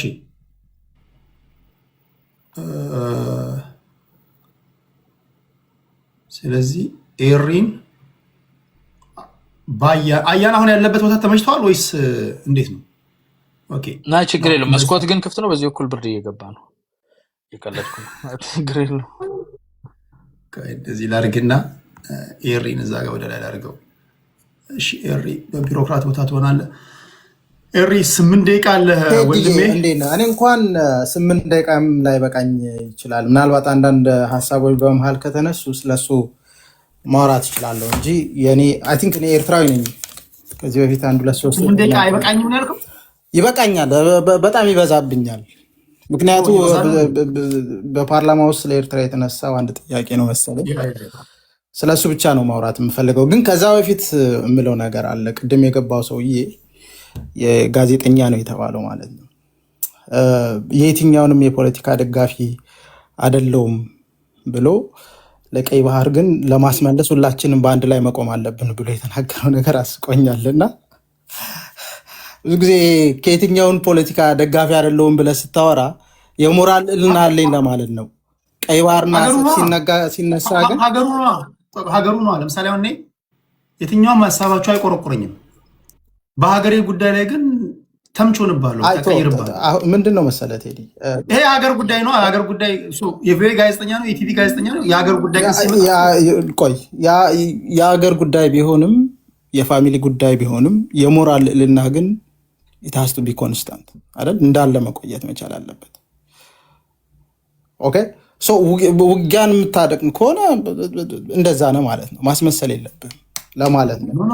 እንደዛ የለም። አንተ ለእኛ ፌርነስ ትተነትናለህ። ለምሳሌ ኢትዮጵያውያን እውነት አላቸው ብለህ አንድም ጋዜጠኛ ከእናንተ ወገን የሆነ አስመራ ምድር ተቀምጦ ወይም ከሀገር ውጭ ሆኖ አይ ኢትዮጵያውያን ቁጥራቸው 130 ሚሊዮን ነው፣ ኢኮኖሚያቸው እያደገ ነው፣ ህዝብ ቁጥሩ እየጨመረ ነው፣ እነዚህ ሰዎች የባህር በር ያስፈልጋቸዋል፣ ጥያቄያቸው እውነት አለው ብለህ ለእኛ ፌርነስ ተንትነህ ታውቃለህ? እሱን አይደለም እምልህ ያለሁት ማለት ብዙ ጊዜ የቀይ ባህር ሀሳብና አጀንዳ ሲነሳ ብዙ ሰዎች እስከ መጨረሻ ይሄዳሉ። ውጊያን ራሱ እንደ አማራጭ ያስቀምጣሉ። አየህ የዛን ጊዜ ሞራልህ ወደቀ ማለት ነው። ውጊያን ካነሳ አይቀር ከዛ በፊት ያለውን ትንተና እንደ ሞራላዊ ሰው ሆነ መቅረቡ ትክክል አይደለም ነው። ኤኒዌይስ እሱ እንደና እንርሳውና ከዛ በኋላ የተናገሩት ነገር አለ። ባይዘወይ እንደ ብልጽግና ቁጥርን የሚዳፈር አካል የለም። ብዙ ጊዜ ቁጥር ሲነሳ የፋክት ነው ይባላል፣ እውነተኛ መገለጫኛ ይባላል። እና ስለ ቁጥር ሲነሳ ግን የብልጽግና አካላቶች በጣም ነው የሚዳፈሩት። ውሸታቸው ልክ የለውም። በዚህ ውስጥም ተነግሮናል። ያለፈው ዓመት የ9.5 ጂዲፒ እድገት አሳይታለች ኢትዮጵያ ተብሏል። እግዚአብሔር ይወቀው። አሁን ደግሞ ወደ ደብል ዲጂት በሚባለው ወደ 10.5 በዚህ ዓመት ደግሞ ታስመዘግባለች የተባለውን ጂዲፒውን ምዝገባም አለ። እሱንም እናያለን። ለመጀመሪያ ጊዜ በውጥረት ውስጥ ሆኖ በውጊያ ውስጥ ሆኖ ሞኖፖሊ ኦፍ ፓወር ሞኖፖሊ ኦፍ ቫዮለንስ ያጣው መንግስት እጁ ላይ የሞተበት መንግስት በዚህ አይነት ደረጃ የኢኮኖሚን እድገት ሲያስመዘግብ በታሪክ ውስጥ እያየን ነው። አይዘወይ እና ቁጥር አይዋሽም ለባለው አዎ ቁጥር አይዋሽም። ያንተ መንግስት ግን እንደ ቁጥር የሚዳፈረው አካል የለም። አይዘወይ አያና በዚህ እንትን ውስጥ ይህንን ለማለት ፈልጋለሁ።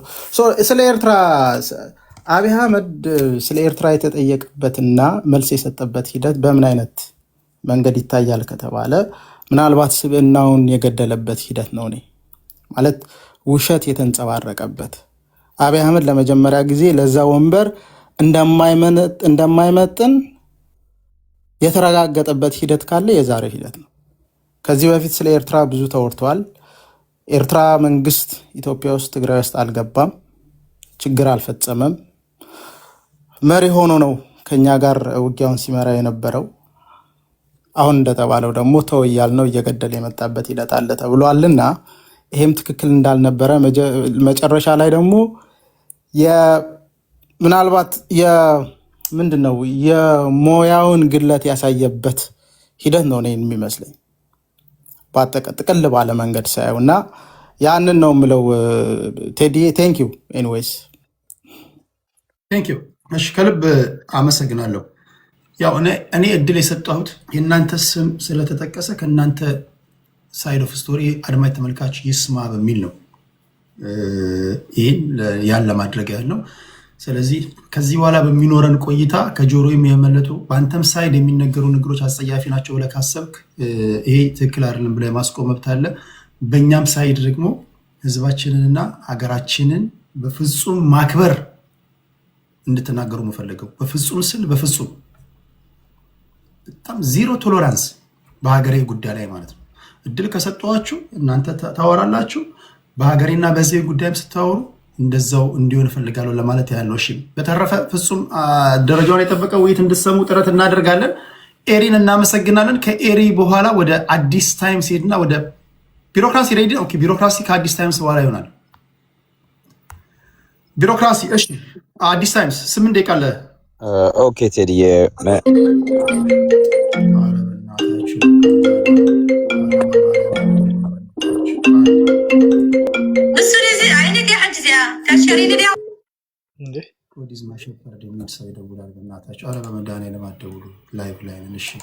ይቅርታ አዲስ ታይምስ ቀጥል። ቴዲ እኔ ማንሳት የምፈልገው በአጀንዳው ላይ ነው። አጀንዳው የአብይ ንግግር ነው። የአብይ ንግግር ላይ ለምሳሌ እኔ የክህደት ጥግን ያየሁበት ነው። አብይ ሁሉ ጊዜ የሚታወቀው በክህደት ነው። ሆነስሊ ለምሳሌ የኢትዮጵያን ሕዝብ የአባይ ግድብ 12 ቢሊዮን ብር ብቻ ነው ያወጣው። ኢምንት ነው ያወጣው፣ ምንም አላወጣም። የኔ ነው ብላችሁ አታስቡ፣ የአባይ ግድብ እናንተ አልሰራችሁትም ብሎ ሲናገር ነበር። ዛሬ ደግሞ የኢትዮጵያ ሕዝብ ነው የሰራው ብሎ በፓርላማ ላሰማ፣ እንዲሁም ላሰማ። ቆይ ቪዲዮ ነው፣ ቪዲዮ ማለት በጣም የሚገርም ነው። ቆይ ቆይ በጣም የሚገርም ነው። እና አብይ ሁሉ ጊዜም እንደዚህ በቃ ኮንትሮቨርሲ የሆነ የተናገረውን ገልብጦ የሚናገር ሰው ነው። ምንድነው የኤርትራ መንግስት ባይኖር ኖሮ እኛ ሀገር መሆን አንችልም ነበረ። እድሜ ለኤርትራ መንግስት፣ ኢትዮጵያ ሰስቴን አደረገች፣ የኢትዮጵያ ሉዓላዊነት ተከበረ ነው ያለን አይደለም። እድሜ ለኤርትራ መንግስት። የኤርትራ መንግስት በፓርላማ ነው ያመሰገነው። የኤርትራ መንግስት ባይኖር ኖሮ ኢትዮጵያ ፈርሳ ነበር ነው ያለው። ይሄን ያለ ሰውዬ የኤርትራ መንግስት እግር ለእግር እየተከታተረ ፋብሪካ ሲያቃጥል ነበር ብሎ ደግሞ እዛው ፓርላማ ላይ ተናገረ። አሁን አብይ አህመድን የሚከተል ሰውና የሚሰማ ሰው በመጀመሪያ ደረጃ በቃ ወይም ሰው አይደለም ወይንም በሽተኛ ነው፣ አይምሮ አይሰራም፣ ወይንም ደግሞ ሌላ ነገር ካለ ሌላ ነገር ሰጧል። የአብይ ንግግር ተከትሎ አብይ ዛሬ እንደዚህ ያለ ብሎ በደንብ ያን ነገር እንደ ቁም ነገር የሚያይ ሰው እኔ የጤንነት ችግር ያለበት ሰው ነው ወይም በቃ እንደ አብይ አይነት ሰው ነው ራሱ።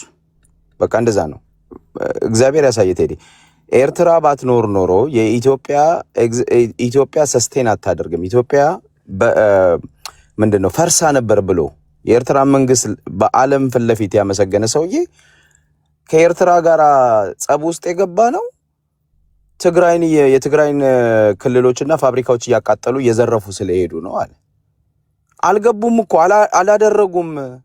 የኤርትራውያኖች ገብተው ሴት አልደፈሩም፣ ሰው አልተገደለም ብሎም የተከራከረ መንግስት ነው እዛው ፓርላማ ውስጥ። እና ዛሬ ጸብ ውስጥ ሲሆኑ ደግሞ መጥቶ ነው የተጣላንበት ምክንያት እንዲያውም ወገኖቻችንን ስለጎዱ ነው የሚለው። በዚህ ይሄንን የሚያምን ሰው ካለ እኔ ለነሱ ተዋለሁ። ይሄንን ግን እውነቱ እሱ አይደለም። አብይ አህመድ የኤርትራ ህዝብ ተጎዳ፣ የትግራይ ህዝብ ተጎዳ አልተጎዳ ሂ ዶንት ጊቭ አ ዳም። አብይ አህመድ የኢትዮጵያ ህዝብ ተጎዳ አልተጎዳ ሂ ዶንት ጊቭ አ ዳም። አብይ አህመድ ለኢትዮጵያ ህዝብ አስቦ አያውቅም። አብይ አህመድ የአዲስ አበባ ህዝብ ዛሬ ቤቱ ቢፈርስ ባይፈርስ ራቁቱን ቢቀር ባይቀር የሚያስብ ሰው አይደለም። አብይ አህመድ እያለ ከ500 ሺህ በላይ አማሮች ተፈናቅለው ከወለጋ ዛሬም ከ8 ዓመት በላይ ደብረ ብርሃን መጠለያ ውስጥ ቁጭ ብለዋል። አንድ ቀን ጎብኝታቸው አያውቅም። አንድ ቀን እንዲቋቋሙ አድርጓቸው አያውቅም። አብይ ለህዝብ አስቦ አያውቅም። ይሄ አብይና አድሚኒስትሬሽኑ በአጠቃላይ። ስለዚህ ለትግራይ ህዝብ እንዴ ሴቶች ተደፈሩ ሲባል እኮ እንደውም እነሱ ተደፈሩ በወንዶች ነው፣ እኛ በሳንጃን የተደፈርነው እኮ ነው ያለው እዚሁ ጦርነት ላይ። ስለዚህ አብይ የትግራይ ኢንፍራስትራክቸር ወድሞ ሻቢያዎች ዘርፈው በዛ ምክንያት ነው የተጣላ ነው የሚለው ያንን የሚቀበል ሰው ካለ እኔ በጣም ይገርመኛል። እንዴ ምንድነው? እኔ እኮ አንዳንዴ እኮ ስድብ ለኢትዮጵያ ህዝብ ስድብ ነው ባይዘው፣ ለኢትዮጵያ ስድብ ነው። የኤርትራን መንግስት ራስ ለምን አስገብተ ስልጣንህን ለማስከበር ባይዘው ራሱ እኮ ብቻውን ተዋግቶ ከተሸነፈም ወያኔ ወደ 4 ኪሎ መምጣት ይችል ነበር። ከዛ ወያኔ ኢትዮጵያዊ ነው ምን ችግር አለው? ይምጣ፣ ወይ ኦነግ ይምጣ፣ ወይ ፋኖ ሌላ ሰው ይምጣ። የሌላ ሀገር መንግስት አስገብተ እኔ ወያኔን ባልደግፍም ማለት ነው ገብቷል። የሌላ ሀገር መንግስት አስገብተ ያንን ያደረከው ደግሞ ለኢትዮጵያ ብቻ ሳይሆን ለኢትዮጵያ ብለህ ሳይሆን ለራስ ስልጣን ለማስጠበቅ ብለን ኤርትራን ይዘህ የመጣኸው አብይም ብሏል። ኤርትራ ባይኖር ኖሮ እኛም ሰስቴን አናደርግም ነበር ብሏል። ትክክል ነው። ኤርትራ ባያግዘው ኖሮ ወያኔን ማሸነፍ አይችልም ነበር። እና ዛሬ ለተደረጉ ነገሮች ወንጀሎች በሙሉ ራሱን ከደሙ ነፃ አድርጎ ቴዲ ራሱን ከደሙ ነፃ አድርጎ ራሱ የሌለበት አድርጎ የኤርትራ መንግስትን ያቃጠለው ወይንም ሻቢያን ያቃጠለው ሻቢያን የዘረፈው የሚለው ነገር አይሰራም። ሻቢያ ቢዘርፍ እንኳን ቴዲ ሻቢያ ቢያቃጥል እንኳን ተጠያቂው አብይ አህመድ ነው። ምክንያቱም ከሻቢያ ጋር ዲል አድርጎ ሻቢያ ሀገር ውስጥ ገብቶ እንዲዘርፍ እንዲያቃጥል መንገዱን የከፈተለትና ፍቃድ የሰጠው የብልጽግና መንግስት የአብይ አህመድ አድሚኒስትሬሽን ነው። ስለዚህ አሁን ዛሬ መተ እኔ ለህዝቡ አስብ ነበረ እንዲሁም ከኢሳያስ ጋር የተኮራረፍኩት ህዝቡን በመጉዳቱ ነው የሚለው ነገር እኔ ይሄ ውሃ የሚያነሳ እንትን አይደለም፣ ክርክርም አይደለም። ያው የተለመደ ነገር ነው። አብይን የሚያቅሰው ያለፉት 8 ዓመታት በተደጋጋሚ የሚዋሽ ሰው ነው እና አሁን እያየው ነበር አንዳንድ ቪዲዮዎችን እና እየሳኩ ነበር። የአባይ ግድብ የኢትዮጵያ ህዝብ አዋጣው ይላል። 12 ቢሊዮን ብር ነው ያዋጣችሁት ከዲያስፖራው እስከ መምህሩ እስከ ሰራተኛው 12 ቢሊዮን ብር ነው ያጣችሁት። ኢምንት ነው፣ ጥቂት ነው። በቃ ምንም ገደብን አትበሉ፣ ብር አዋተን አለ። ይሄን ያለው 2 ዓመት አይሞላውም። ዛሬ መጥቶ አንድም ብር አልተበደርንም፣ አንድም ነገር አላገኘንም፣ የህዝብ ነው የሚዩት አድርገው ዳዊት ሚዩት አድርገው ሶሪ። እና የአባይን ግድብ የሰራው የኢትዮጵያ ህዝብ ነው ብሎ ዛሬ ደግሞ መስክሯል። ስለዚህ አብይ አህመድ ሁል ጊዜም ኮንትራዲክሽን ያለው ንግግሮቹ ውሸታም ስለሆነ አጭበርባሪ ስለሆነ እኔ ጌታቸው ረዳ አንድ ጊዜ በደንብ አድርጎ ገልጾታል። የአብይ አህመድ የአድሚኒስትሬሽን ጥያቄን ፖዝ ላድርግና ግልጽ ለማድረግ ያህል አንድ ምጥን ያለ ጥያቄ ልጠይቅ። ከዛ በኋላ አንተ በፈለክበት መንገድ ትመልሳለህ። እኔ ማል አልገባብህም። በደንብ ሰማኝ አዲስ አብይ አህመድ ወደ 4 ኪሎ ሲገባ ከእግረኛ እስከ ጀነራል ድረስ ወታደሮቹን ታቋቸዋላችሁ። ቀጥታ በሁለት ዓመቱ በአመት ከምናምኑ ጦርነት ሊገጥም ነው። ቲፒኤልኤፍ እና ሻዕቢያ ታሪካዊ ቁርሾ እንዳለባቸው ታውቃለህ። ሻዕቢያዎች ቀን እንደሚጠብቁ ማንም ሰው ያውቃል። ቲፒኤልኤፎችን ለማጥፋት አብይ ጉልበት የለውም። ድብድብ የማይቀር ነገር ነው። ኢሱካ ምናምን እያለ ሰውየውን አሟሟውና አመጣው ወታደሮቹን ይዞ ገባ። ኦኬ ትክክል ነው እያልኩ አይደለም። በዚህ ሰዓት ይሄ ሰውዬ ከኢሳያስ አፈወርቂ ጋር ሰላም ባያወርድ ልክ አሁን እንደሆኑት ይሆኑበታል። ወይ ከኢሳያስ ጋር መታረቅ አለበት ወይ ከኢሳያስ ጋር መዋሃድ አለበት። ካልሆነ ቲፒኤልኤፎች ልክ አሁን እንዳደረጉት ከሻዕቢያ ጋር ፍቅር በፍቅር መሆናቸው አይቀርም። 2-1 ደግሞ አይችልም አይደለም። 2-1 ቲፒኤልኤፎች ላለፉት 27 ዓመታት ማንም በሚያውቀው ደረጃ ኦሮሚያ አልታጠቀም፣ አማራ አልታጠቀም፣ ደቡብ አልታጠቀም፣ እስከ ሚሳኤል ድረስ የታጠቁ ናቸው። በሌላ አባባል የሀገር መከላከያ ሰራዊትን ሊገዳደር በሚችል ደረጃ የታጠቁ ሰዎች ናቸው። ማንም አይክዱም። አንተ በሱ ቦታ ብትሆን እንዴት ነው የምትደባደበው? እስኪ ምን ነበር ማድረግ የነበረበት?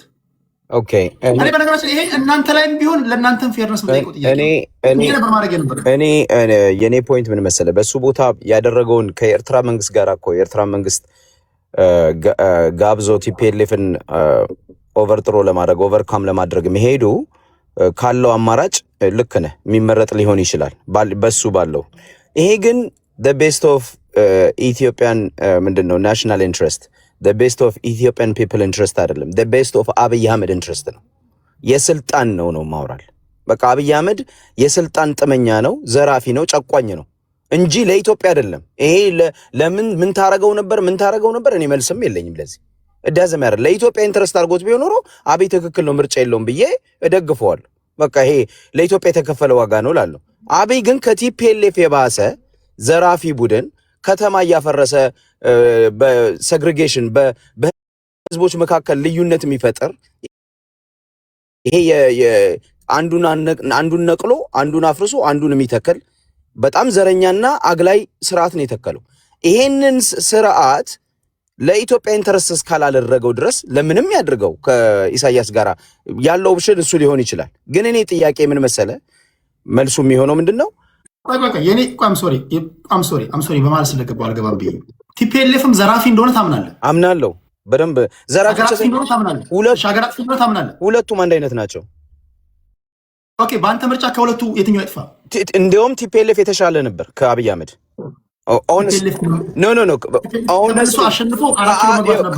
ከአብይ አህመድ አድሚኒስትሬሽን ኦነስትሊ እናወዳደር ከተባለ ከአብይ አድሚኒስትሬሽን በቲፒኤልኤፍ ጊዜ አትሊስት ጭቆናም አለ፣ የቡድን የበላይነትም አለ። ልክ እንዳልከው ሚሊተሪውንም ለብቻ ተቆጣጥረዋል።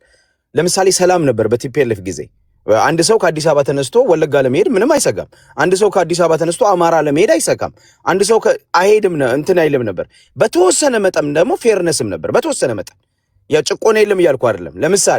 ለምሳሌ አሁን በቲፒኤልኤፍ ጊዜ ለምን እነ መራራ ጉዲና ማን ነው ልደቱ አያሌው ከፓርላማ ውስጥ እኮ ከመለስ ዜናዊ ጋር ይከራከራሉ አይደለም? ምንድነው እናይ ነበር እኮ እነ ማናቸው የሞቱት የኦሮሞ ሰውዬ ማናቸው ስሙ ቡልቻ ሚደቅሳ እነ መለስ ዜናዊን ሲያፋጥጡ እናይ ነበር። አብይ አህመድ ዲስኩር ይሄ መሀይም ዲያስፖራ ምንድነው ፓርላማውን ሰብስቦ የራሱን ካድሬዎች ሰብስቦ አስጨብጭቦ የሚጠይቀው የለም፣ የሚያፋጠው የለም፣ ተለዋጭ አይዲያ የለም፣ ተለዋጭ ሐሳብ የለም። የሚፈልገውን ህዝብ ላይ ተፍቶ ቴሌቪዥን ዘግቶ የሚሄድ ብቻውን ለራሱ ክብር ሰጥቶ የሚሄድ ሰው ነው። አንድም ቀን ከጋዜጠኛ ጋር ቻሌንጅ አድርጎ አያውቅም። መለስ ዜናዊ አትሊስት ቢቢሲ ጋር ታየዋለህ። መለስ ዜናዊ ከአልጀዚራ ጋር ቁጭ ብሎ ሲፋጠጥ ታየዋለህ። አትሊስት ፖለቲካ የሚመስል ነገር እንኳን ይሰራሉ። አትሊስት ይሄ ሰውዬ የት ነው የሚሄደው? የኢትዮጵያ ቴሌቪዥን ይሄዳል፣ የሚፈልገውን ተፍቶ ይሄዳል። ፓርላማ ይመጣል፣ ኢትዮጵያ ህዝብ ላይ ተዘባብቶ ይሄዳል። ይሄንን ስርዓት ነው ካልከኝ እኔ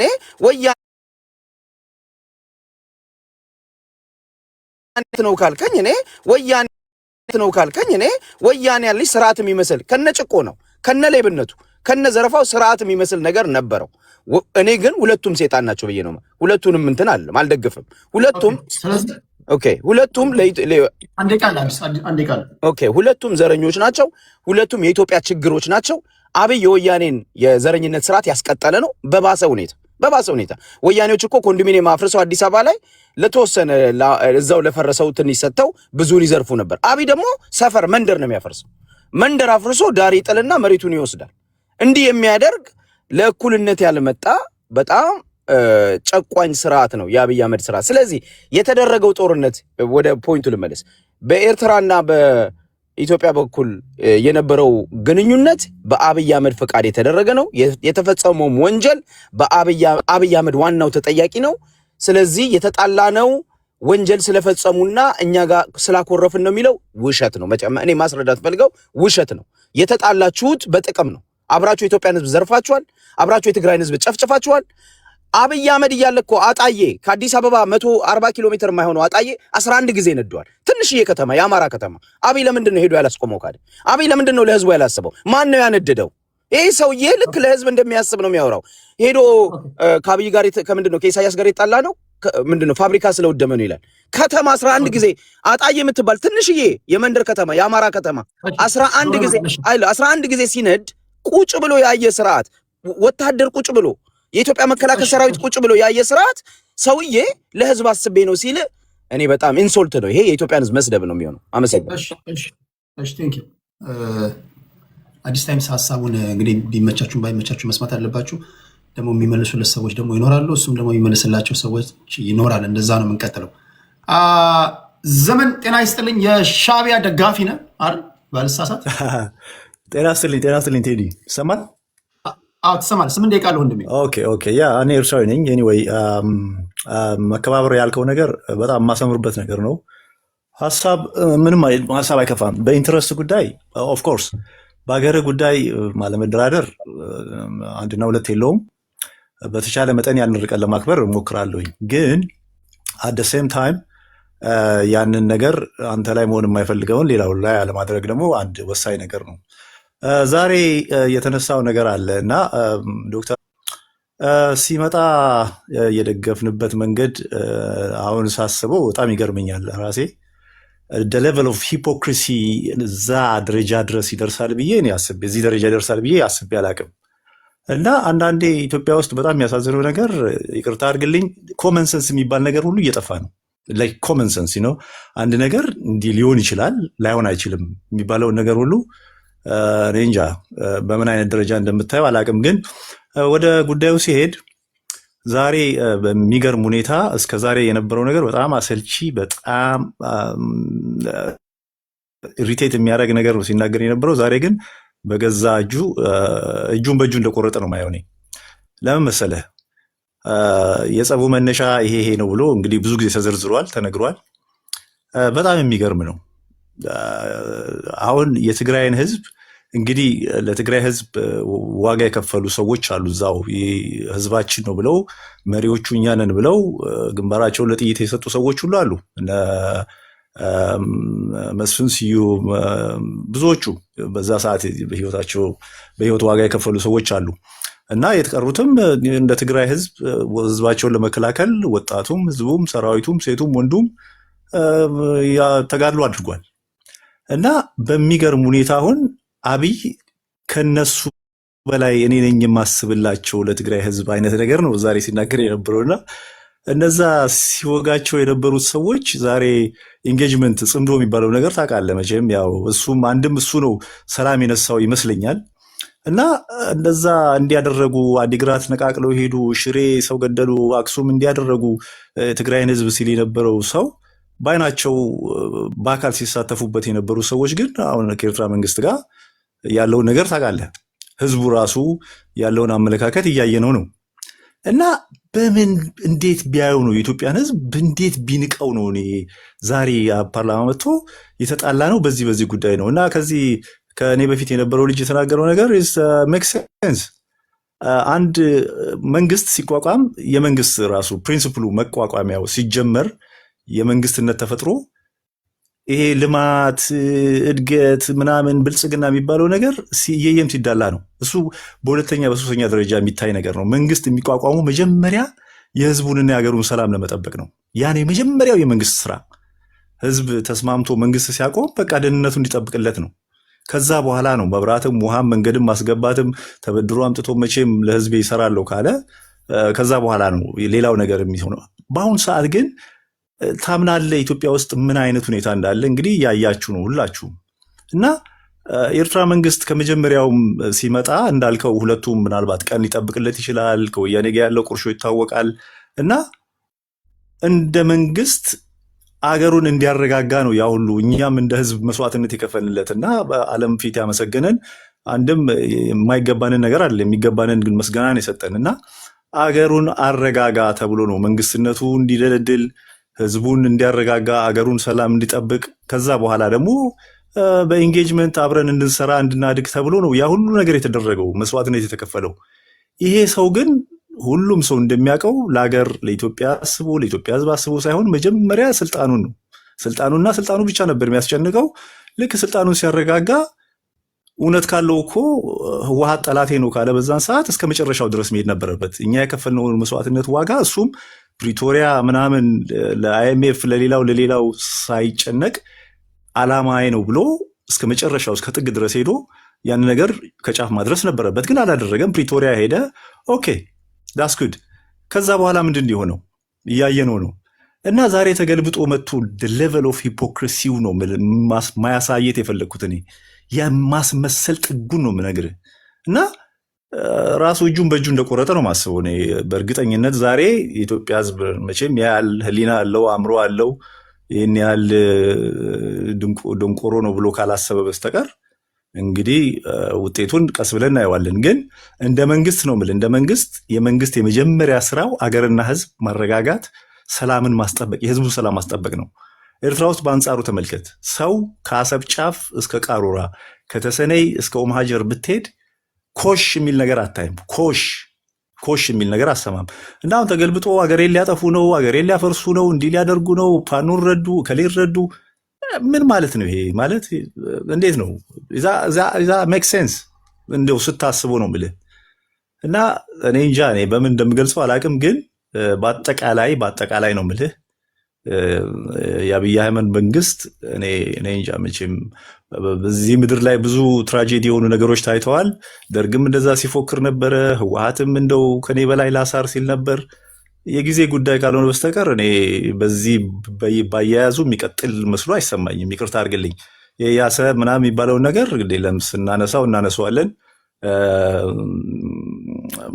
በጣም ብዙ ማለት እፈልጋለሁ ቴዲ። እንደዚህ በመከባበር ከሆነ መነጋገር እንችላለን። መጨረሻ ላይ እኮ እንደ ህዝብ አንድ ህዝብ ነን ሁላችንም። እውነት ለመናገር ሁለት ሀገር ላይ ብንኖርም የጥቅም ጉዳይ የሌላ ጉዳይ 130 ሚሊዮን ስለሆናችሁ ምናምን ስለሆናችሁ ያ አይደለም ጉዳዩ።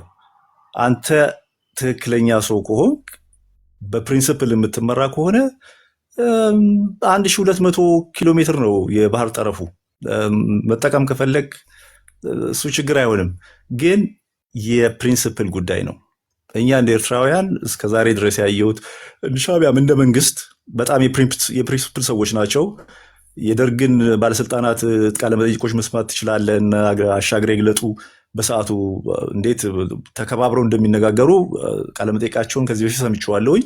በጣም ነው የሚያከብሯቸው። እንደ ጠላት ቢተያዩ ቢዋጉም ግን እንደ ሰው እንደ ዲግኒቲያቸውን፣ ሞራላቸውን፣ ፕሪንሲፕላቸውን በጣም ነው የሚያከብሩላቸው። ደግሞ ያ ነው መሰለኝ አገርን አገር የሚያደርገው ደግሞ ያ ነው። እንደ ህዝብ ቆመ መሄድ የምትችለው እንደዛ ስትሆን ነው እንጂ ባለፈ ባገደመ ትላንት ያልከውን ዛሬ ያልከውን ነገ መዋሸትም አለ እኮ። እንደ መንግስት ፖለቲካ ውስጥ ምናልባት ትጫወት ይሆናል በቃላት። ግን እዚህ ደረጃ ድረስ ማስመሰል አስመሳይነት እዚህ ደረጃ ድረስ እኔ እንጃ። አቋም የለሽ መሆን እጅግ በጣም የሚያሳዝን ነው። ዛሬ በሰማሁት ነገር እጁን በእጁ እንደቆረጠን ያየሁት እኔ። ሁኔታውን ቀስ ብለን እናየዋለን። ለጊዜው ይበቃኛል። ሌላ ነገር ካለ እንጨምራለን። አያና አመሰግናለሁ። ግን ትንሽ ያለውን ነገር እኔ እንጃ ከህሊና እኔ ከልብ ነው የምትናገረው ብዬ አላስብም። የምትናገረውን ነገር ሁላችንም እዚህ ውጭ ዓለም ስላለን ያለውን የፖለቲካ አካሄድ ቢያንስ ብዙም ባይሆን እናውቀዋለን እና ሀሳብህን እንደ በፊቱ ጠንከር ብለህ አገሪቱም ህዝቡም ትክክለኛው መንገድ የሚያይበትን መነጽር ብታቀብለው የተሻለ ይመስለኛል። አመሰግናለሁ። ቴንክ ዩ ከልብ ነው ማመሰግነው። በነገራችን ላይ እኔ ማምንበት አንድ ነገር አለ። በሀገር ጉዳይ እኔ የጦርነት ደጋፊ አይደለሁም። አሁን በኢትዮጵያና በኤርትራ መካከል ያለው በጦርነት በጉልበት ከማንም ጋር በጦርነት ይፈታል ብዬ አላስብም። ትዕግስት ሰላማ ወይም ደግሞ ትዕግስት ተስፋዋ ሊሟጠጥ አይችልም ብዬ ያምናል፣ ወይም ከሚያምኑ ሰዎች መሃል አንዱ ነኝ። በተረፈ ግን እንደ አንድ ኢትዮጵያዊ ማንም ስልጣን ላይ ወጣ ማንም ከሚሳሳተው መንግስቴ ጋር ነኝ። በሌላ አባባል ለምሳሌ ኢትዮጵያን የሚያስተዳድረው ፋኖ ይሁን ብልጽግና ይሁን ማንም ይሁን ስልጣን ላይ የቁርጡ ቀን ሲመጣ ክቡር ዶክተር ሐዲስ ዓለማየሁ ምን ይላሉ? የዝምድና ማሰሪያ ምን ቢቀጥን ስለት አይቆርጦም ይላሉ። ኢንች አልሄድም። አይ እንደው ምናምን የሚባል ነገር የለም በሀገር ጉዳይ ላይ እንደው ለእነንትና ፌርነስ እንደው እስቲ እንደው አሻገረን የላቸው እሱ በዕለት ተዕለት እንቅስቃሴዎቻችን ማለት የምናደርገው ነገር ነው። በሀገር ጉዳይ ሮዝ ለስን ምንም አይነት በቃ ምንም የትኛውም ዓለም አይራራልንም። እኛም እንድንራራ አትጠይቁ። እንድንራራ ስንላችሁ በሀገሬ ጉዳይ እስከሆነ ድረስ ከጦርነትን አስወጡትና በብሔራዊ ጥቅማችን ጉዳይ ላይ ሌላም ዓለም እንደማይደራደረው ሁሉ ሌላም ዓለም ለሌላው ዓለም ፌርነስ ብሎ ኢንች እንደማይራመደው ሁሉ ከኛም አትጠብቁ። ያ ለዘመናት በሞኝነት ጎርቶናል። አንዳንዶቻችን ተታለን፣ አንዳንዶቻችን ብሬኖች ተደርገን፣ አንዳንዶቻችን በሃይማኖት የተገባብን ከውስጣችን ለሚወጣ ውሃ እንኳን ወደፊት የምትመጡ ሰዎች ማስከፈል አለባቸው። ግብጾች መክፈል አለባቸው ብዬ ነው ማሰቡ። 5 ሳንቲም በቃ ያለምንም ጥቅም ይህም በድፍረት ነው የምናገረው። የእኛ ሲሆን ልትጠቀማላችሁ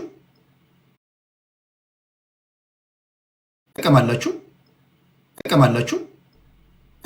እኛ ጥቅም ስንጠይቅ ደግሞ ጀርባ ከኢትዮጵያውያን አትጠብቁ ነው የምለው። በተረፈ ግን እናንተም ናሽናል ኢንተረስቶቻችሁን አስጠብቁ፣ ፋይት አድርጉ። እኛም ፋይት እናደርጋለን። ከጦርነት በመለስ ባለው ነገር ላይ ሁሉ ኢትዮጵያ ፈርስት፣ ሁለተኛ ሶስተኛ ማንም ሊሆን ይችላል። ማንም ስልጣን ላይ ወጣ፣ ማንም ተቀመጥክ፣ 4 ኪሎ ገባ፣ ኢትዮጵያ አንደኛ፣ ሀገሬ አንደኛ፣ ኢትዮጵያ ፈርስት። ይሄ ነው የኔ ሐሳብ፣ ይሄ ነው የሁሉም ሐሳብ። በዛኛው ሰው ይሄ ነው መሆን ያለበት የሚል እምነት አለኝ። ልክ እናንተ ኤርትራ ፈርስት እንደምትሉት ማለት ነው፣ ወይም ደግሞ ዩጋንዳ ፈርስት፣ ኬንያ ፈርስት እንደምትሉት ያንን አጠንክረ ያዝ፣ ህዝብንም በዛ ስበክ። ጦርነትን ቢመጣ ነው የምልህ፣ ጦርነትን ቢመጣ ራሱ ዳዝንት ማተር ምን ያህል አማውንት ኦፍ ፒፕል አለ፣ ምን ያህል ህዝብ ብዛት አለ፣ ምንም ጣጣ የለውም እሱ። እኛም የምንልህ ይህንን ነው። ኤርትራ ትክክልም ይሁን ስህተትም ይሁን እኛ ሁል ጊዜ ከሀገራችን ጎን ነን። ለምሳሌ አንተ አሁን ከኢሳያስ አፈወርቂ ጎን የሆንከው ኢሳያስ አፈወርቂ ምንም አደረገ ምንም በሀገረ ጉዳይ ላይ ከነችግሩ ነው አይደል? ከኢሳያስ አፈወርቂ ጎን የሆንከው ዴፊኒትሊ ምንም ነገር ይሁን ከሀገሬ ለእኔ ሴንስ እስከሰጠኝ ድረስ ነው። ኮዙ ነው እኮ ወሳኝ። ሁልጊዜ ጦርነት ኮዙ ነው የሚወስነው። ጦርነት አልፈራም፣ ጦርነትም እኛ አንፈራም። ኮዙ ነው የሚወስነው። ጦርነት የሚያሸንፈው ኮዙ ነው እንጂ የህዝብ ብዛት የመሳሪያ ብዛት ምናምን አይደለም። አእምሯችሁ ለምን ወደ ጦርነት እንደሚሄድ ሰምታችሁኛል። ከጦርነት በመለስ ነው ያልኩ። ጦርነት ደጋፊ ነው ቴዲዬ። እዚህ ጋር ከአንተ ባላቅም ነው የምልህ፣ ከአንተ ባላቅም ማስመሰሉን ብንተወው እዚህ ጋር ለምሳሌ ለምን አስመሰል? ለምን ቆይ አንተ አሁን እያስመሰልክ ነው እንዴ? በሀገረ ጉዳይ ላይ በኤርትራ ጉዳይ ላይ ኖ እኔ እኮ ግልጹን እየነገርኩህ። አንተ ከልብ ነው አይደል? ከልቤ ነው የምናገረው እኔ። አንተ ከልብ የወደድካትን ኤርትራ፣ እኔ ከልብ የምወዳትን ኢትዮጵያ ለምንድን ነው ለእኔ ሲሆን ማስመሰል ለአንተ ሲሆን ከልብ መውደድ የሚሆነው? ኦኬ ለምን መሰለህ? ከጦርነት መለስ ይባላል። ከጦርነት ባሻገር ጦርነት የሚያመጣው ምንድን ነው ነው መጀመሪያ ነገር። እሱንማ እኮ ተነጋገርን። አሁንም ሁለቱ ፖለቲከኞች እስከ መጨረሻው ድረስ መንግስቴ የኢትዮጵያን ጥቅም እስኪያስከብር ድረስ ፑሽ ማድረጉን ህዝቡም አይተውም። በማንኛውም ጉዳይ ለህዝቤና ለሀገሬ የሚሰሩ ፖለቲከኞች ጋር ከአንደኛ ክፍል ያቋረጠ እንኳን መሪ እንኳን ቢመጣ ወይም ደግሞ ጠንቋይም ቢመጣ ከሀገሬ ጠንቋይ ጋር ነኝ። በቃ ሄሪገው እሱ ነው ደስ የሚለኝ። የቁርጥ ጦርነት ውስጥ እንዳትገቡ ፈልጋለሁ። እስከዛሬ ተዋግተናል፣ ተደባደበናል፣ ሰልችቶናል። ከዘመነ ኦሪት ጀምሮ ስንዋጋ ኖረናል። ኢቨን የምንዋጋው በሰራሁ መሳሪያ እንኳን አይደለም። የምተኩሰው የአንተ መሳሪያ አይደለም። እኛ የሚያስፈልገን ሞፈርና ቀንበር ነው። ቢቻል በጋራ ማልማት ነው፣ በጋራ መለወጥ ነው። ዘንድ የተሰደድን ሁሉ ወደ ሀገራችን እንድንገባ ነው የምፈልገው። ማንም ሽማግሌ አንድ ሐሙስ የቀረው ሁሉ እየመጣ ህልውና ልጠፋ ነው ምናምን እያለ ሲያዋጋ መዋጋት የለብኝም። ግን የመጨረሻው ወረስት ኬዝ የመጨረሻው ግን ከመጣ ከሀገሬ ጋር ነኝ። ልክ አንተ ከሀገሬ ጋር እንደምትሆነው እስከዛ ግን ድረስ ምንድን ነው አንተም ከሀገሬ ጋር እንደምትሆነው ኢትዮጵያውያንም የሀገራቸውን ጥቅም ለማስከበር እስከ መጨረሻው ድረስ ከአንተ ጋር ይከራከራሉ። ግን እዚህ ጋር ማስመር ያለብህ አንተም በቻልከው መጠን ከኤርትራውያን ጋር ስትገናኝ ምናልባት ሽማግሌዎች ያላዩትን እይታ አንተ ሊኖር ይችላል እኮ። ኢሳያስ አፈወርቂ ስለመዋጋት የሚያስብ ሰው ሊሆን ይችላል። ሳንዋጋ በሰላም ልኖር የምንችልበትን ሀሳብ አንተ ማምጣት ትችላለህ። እዚህ ጋር ግን አካሄድ ቴዲ ሽማግሌው ብለህ እንትን ብልሃልና ይቻላል እንደዛ እዚህ ቤት? እሺ አይ ነው ሽማግሌ ወንጀል አይመስልም? እሺ ፕሬዚዳንት ኢሳያስ አፈወርቂ ኦኬ፣ እሱ ወደዛ ቴዲ አንድ ደቂቃ ስጠኝ። ያ ግድ የለም እድሜ ለኔም ለአንተም አይቀርም ይመጣል። ግን ምን መሰለህ ሽማግሌ ማለት እንትን አይደለም ኦፌንዳቱ ሽማግሌ ማለት ለምሳሌ ትላልቆቹ ማለት ነው። ትላልቆቹን እንደዛ ማለት ነው እንጂ አየህ ከትናንሿ ጀምሮ እንዴት እንደምትጠነቀቅ አንተ ላገር። ኦኬ ያ ለምን መሰለህ አንድ ደቂቃ ስጠኝ። ለምን መሰለህ በቃ ጨርስ፣ ዞሮ ይመጣል ችግር የለውም። ፖይንቴ ኢትዮጵያውያን ጥቅማቸውን ለማስከበር በቃ ዚሮ ቶለራንስ በቃ አንሰማም አናይም ካልን አንተ ደግሞ የራስን ጥቅም ለማስከበር ነው መከራከር ያለብህ። እኛ እንዲህ በመሆናችን መገረም የለብህም፣ መደነቅ የለብህም። እንደው ለፌርነስ አትሄዱም እንዴ? ጠቅላይ ሚኒስትሩ ምንድን ነው ያሉት ፓርላማ ላይ?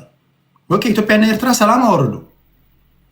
የአማራ ህዝብ ለእናንተ በኢህአዲግ ጊዜ ሰዎች እኛ እኮ ኤርትራውያን እኮ ከሰፈሬ ሲወጡ እኮ የአይናችሁ ቀለም አላማረንም ተብሎ ነው አይደለ? እሱ እናወት ይኖራሉ። አሜሪካ ናቸው የሚኖሩት። እነ ተስፊት አሉ፣ እነ አመሎ አሉ፣ እነ ቲቴ አሉ።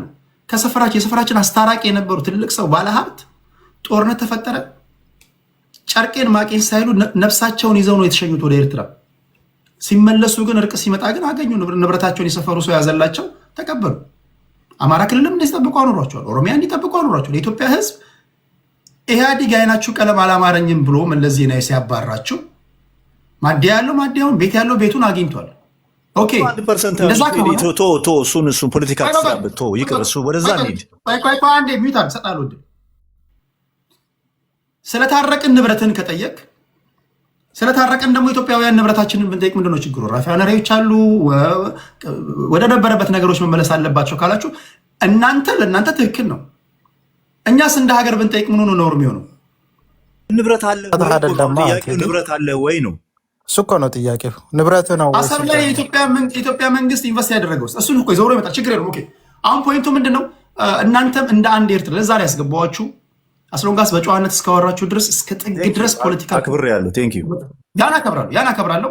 ኢትዮጵያውያን ደግሞ ይመልሱላችኋል። በተረፈ ግን ለኢትዮጵያውያን ከምሰጠው ደቂቃ አሳንሼ ለእናንተ እንደማልሰጣችሁ ወይም ደግሞ አክብራችሁኝ እንደመጣችሁ እንደማትዘለፉ ግን እርግጠኛ ሆኖ ተከብራችሁ እንደመጣችሁ ተከብራችሁ ትሄዳላችሁ። ፖለቲካን ግን መስራት ያንተ ድርሻ ነው። እሺ ቴንክ ዩ። ዘመንን ከአመስግኜ ወደ ሶራ ነው ወደ ሶራ ልሂድ። 8 ደቂቃ አለ ወንድሜ። እሺ ሰላም ቴዲ፣ እንዴት ናችሁ? ሁላችሁንም ሰላም ብያለሁ። ዛሬ በአጀንዳው ላይ እንግዲህ ለማውራት ያክል ከኢትዮ ኤርትራ በሚለው ስታፍን ጀምርና መጀመሪያ ያው መነሻው ነገር ላይ ቢታሰብ ጥሩ ነው ብዬ ነው የማስበው። የኤርትራ ጦር እንደዚህ አይነት ነገር አላረገም ወይም አርጓል የሚለው ነገር ከመነሻው ስናየው ለምሳሌ የኤርትራ ጦርን የኢትዮጵያ መንግስት ነው ጋብዞት የገባው ወደ ጦርነቱ የሚል ነገር አለ። ብዙ ጊዜ አኩዜሽን እንደዚህ አይነት ነገሮች አሉና የኢትዮጵያ መከላከያ በዛ ሰዓት የኢትዮጵያ ድንበርን የሚጠብቀው መከላከያ ተጠቅቷል። በሰዓቱ ማለት ነው። ድንበር የሚጠብቅ ኃይል የለም። በየቦታው ተበታትኗል መከላከያው። ድንበሩ ክፍት ነው። የኤርትራ ጦር የኢትዮጵያ መንግስት ጋበዘውም አልጋበዝም ሊገባ የሚችልበት ብዙ አይነት ኦፖርቹኒቲዎች አሉት በሰዓቱ።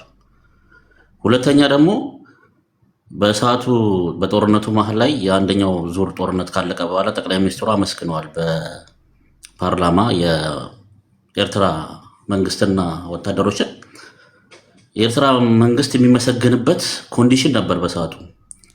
የሚመሰገንበት አንደኛው ነገር ምንድነው? የተበታተነው የመከላከያ ሰራዊት የሸሸው ወደ ኤርትራ ነው።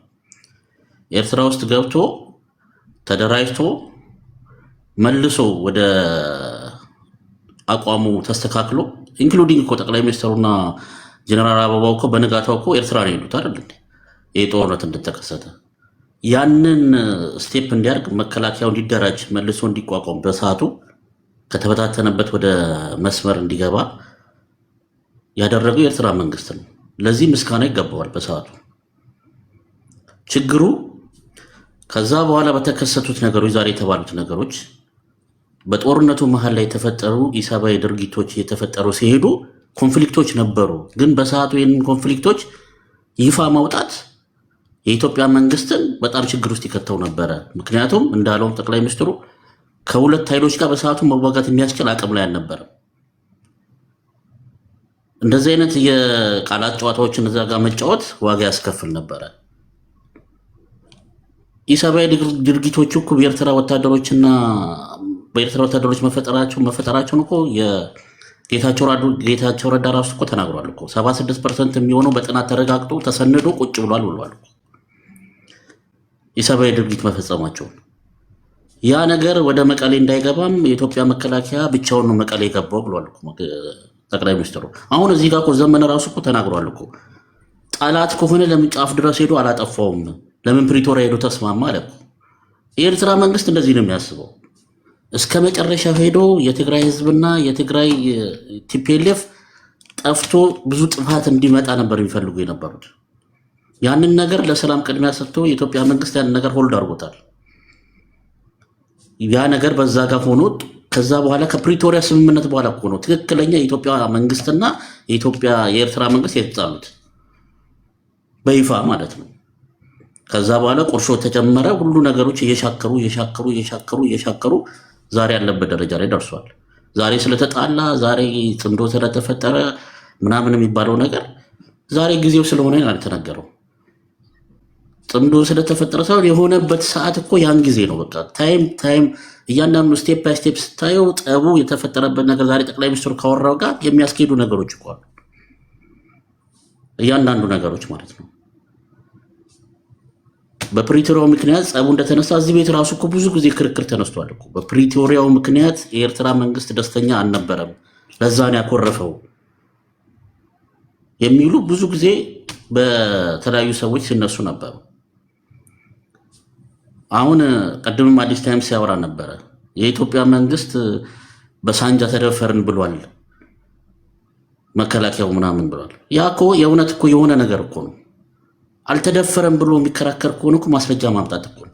የኢትዮጵያ መከላከያ ሰራዊት እኮ በሲኖትራክ ተሄዶበታል፣ ተደፍሯል፣ ሴቶቹ ተወግተዋል፣ ራቁታቸውን ተጥለዋል፣ መርዝ ተሰጥቷቸዋል። ይህ እኮ ፋክት እኮ ነው። ፋክት ካለ እንደዛ አልተደረገ የምትልበትን አምጣው። እኔ እንዴት አይነት ሁኔታ ውስጥ እኮ እንዳለ ነው ግራ የሚገባው ሰዎች። አሁን አንደኛውን እኮ ኤርትራዊ ነኝ እኔ የኤርትራ ነገር ነው የሚስማማኝ ብሎ ማውራት አሪፍ ነገር ነው፣ ግን እውነታን እየካድን ግን መሆን የለበትም። ፋውል አልሰራም ማለት ነው። ፈርስ ፋውል የሰሩ ሰዎች አሉ፣ በኢትዮጵያ መንግስትም በኤርትራ መንግስትም ሳይድ። በሰዓቱ በጦርነቶች ውስጥ እኮ ብዙ አይነት ችግሮች ይከሰታሉ፣ ተከስቷል። ያ ነገር እውነት ነው። ያ ነገርም በሰነድም በተለያዩ ነገሮች ተቀምጠዋል። ይህንን ነገሮች በዛ መልኩ ብናያቸው አሪፍ ነው ብዬ ነው የማስበው። ሁለተኛው ደግሞ ኢኮኖሚካሊ መልኩ ነው። ቀድም አያናም ተናግሯል፣ ቁጥሮች አሉ ብሏል። እውነት ነው። ያው ቁጥሮችን በቁጥሮች ማስተያየት ነው።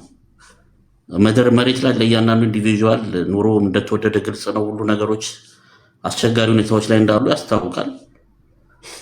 እነዛን ነገሮች ያው በሌላ ኢኮኖሚካል እውቀት ባላችሁ ሰዎች እና በተለያዩ ነገሮች ይህን ክርክር ማድረጉ የተሻለ ነው። ለውጥ መጥቷል አልመጣም፣ ኢኮኖሚው አድጓል አላደገም፣ ብዙ የሚያከራክሩ ነገሮች ስላሉ ያንን ነገር በዛ መልኩ አሪፍ ነው ማየት ብዬ አምናለሁ። ሌላ በወልቃይትም ጉዳይ የተነሳ ነገሮች አሉ። ወልቃይት ላይም እንደተባለው ጠቅላይ ሚኒስትሩም ፓርላማው መወሰን የምንችለው ነገር አይደለም ብሏል። ህዝቡ ራሱ ነው መወሰን ያለበት የሚለው ነገር ነው። እንደገና ወልቃይት ተፈናቃዮችን የፖለቲካ መጠቀሚያ መደረግ ነገሮች ስላሉ እነዛ ነገሮች ቢስተካከሉ የሚኖሩ ነገሮች አሉ። የተሻለ ሀሳብ ያለውም ከፋኖም ወይም ከህዋትም ያለው ሀሳብ የለም፣ እንደዚህ እናደርጋለን የሚል ነገሮች የሉም። በሚቀጥለው ዙር እንግዲህ ተጨማሪ ካለን እንመጣለን። ቴዲ ቴንክ ዩ ሶራ። ከሶራ ቀጥሎ ወደ ዘመን አውርቷል። ወደ ዳዊት እንሄዳለን። ታፕታፕ አርጉ፣ ኮፒ ሊንክ ሼር አርጉ።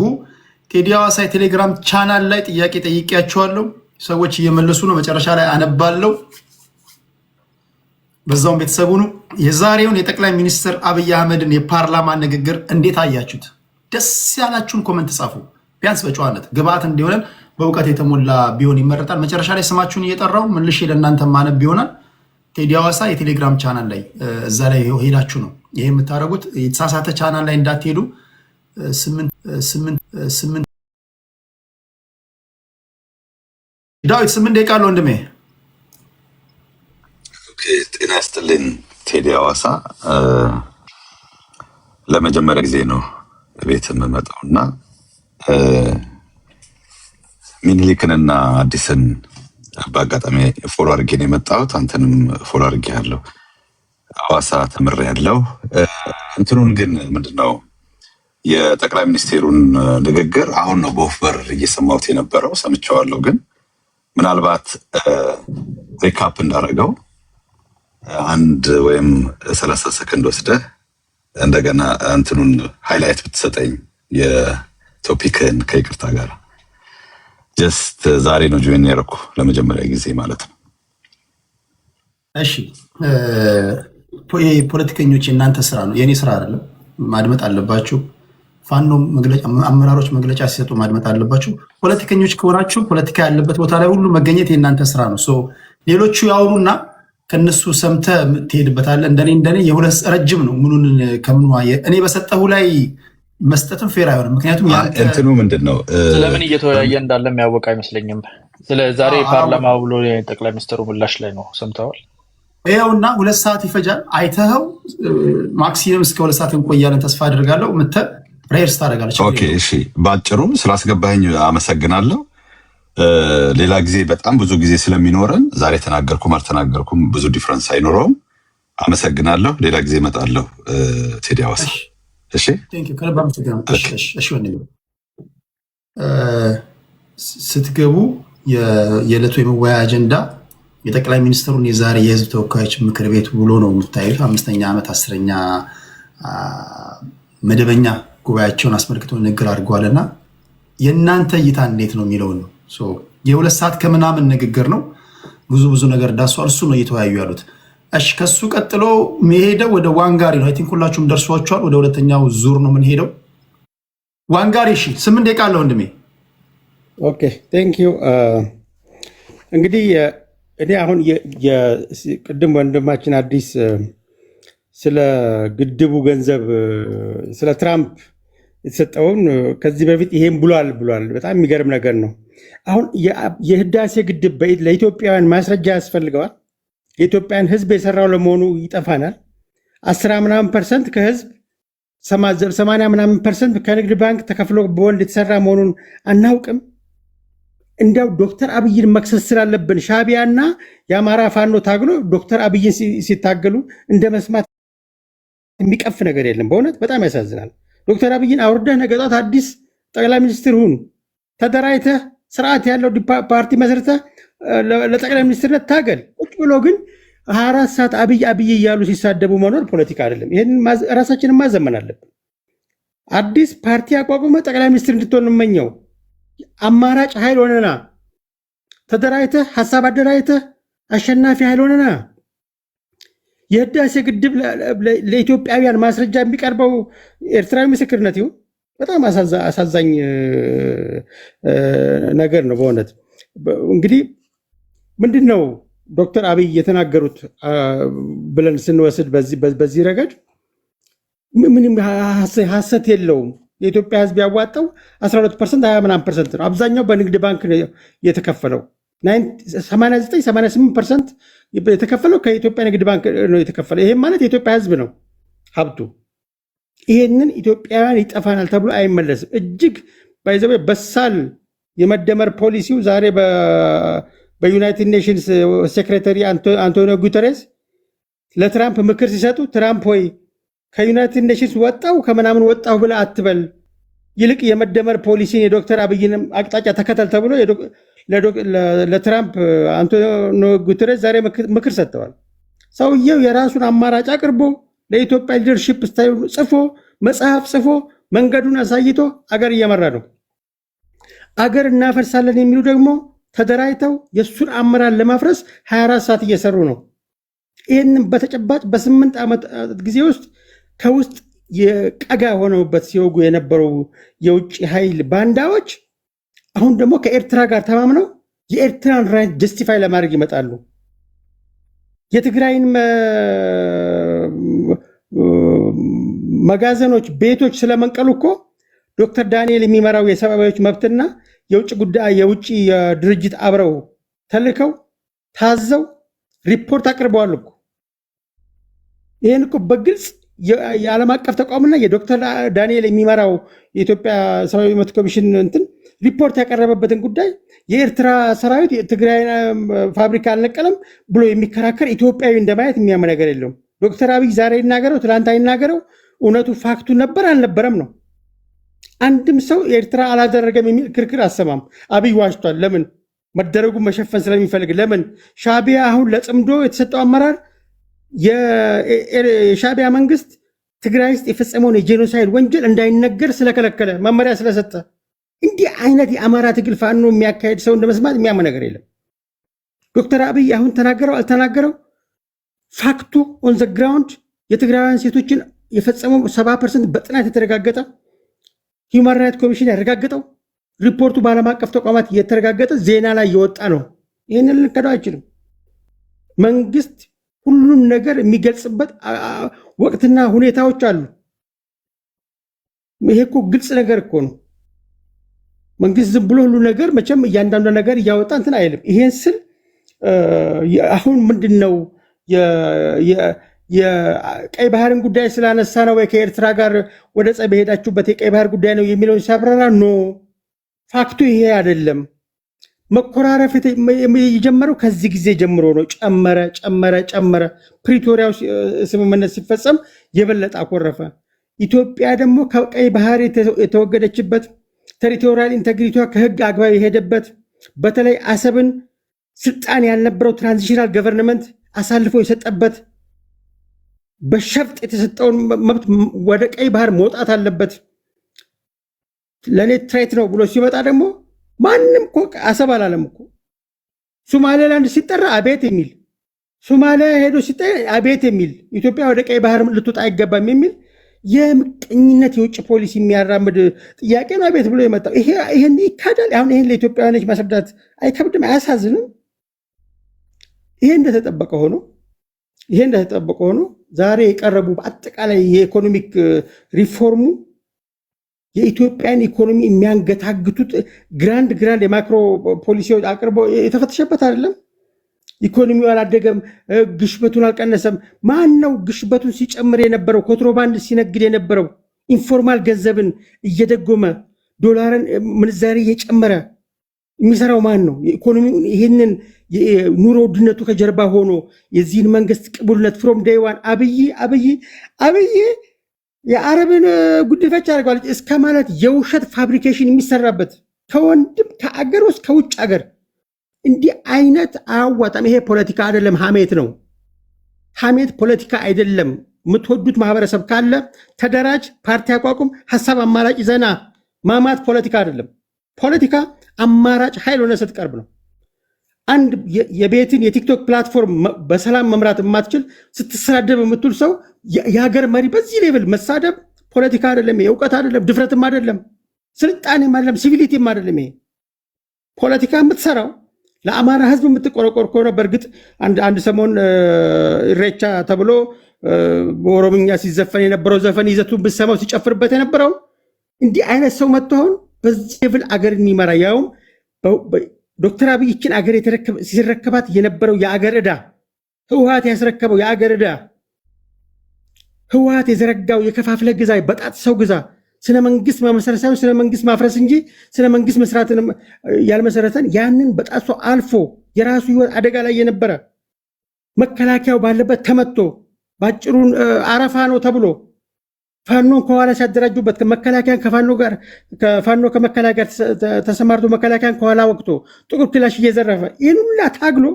አገር እዚህ አድርሶ ኢንተርናሽናሊ ኢትዮጵያን አድርጎ የኢትዮጵያን ናሽናል ኢንተረስት ደግሞ ወደፊት ሲያመጣ የኢትዮጵያን አይወድም የሚል ኢትዮጵያዊ እንደማየት የሚያቀረሽ ነገር የለም።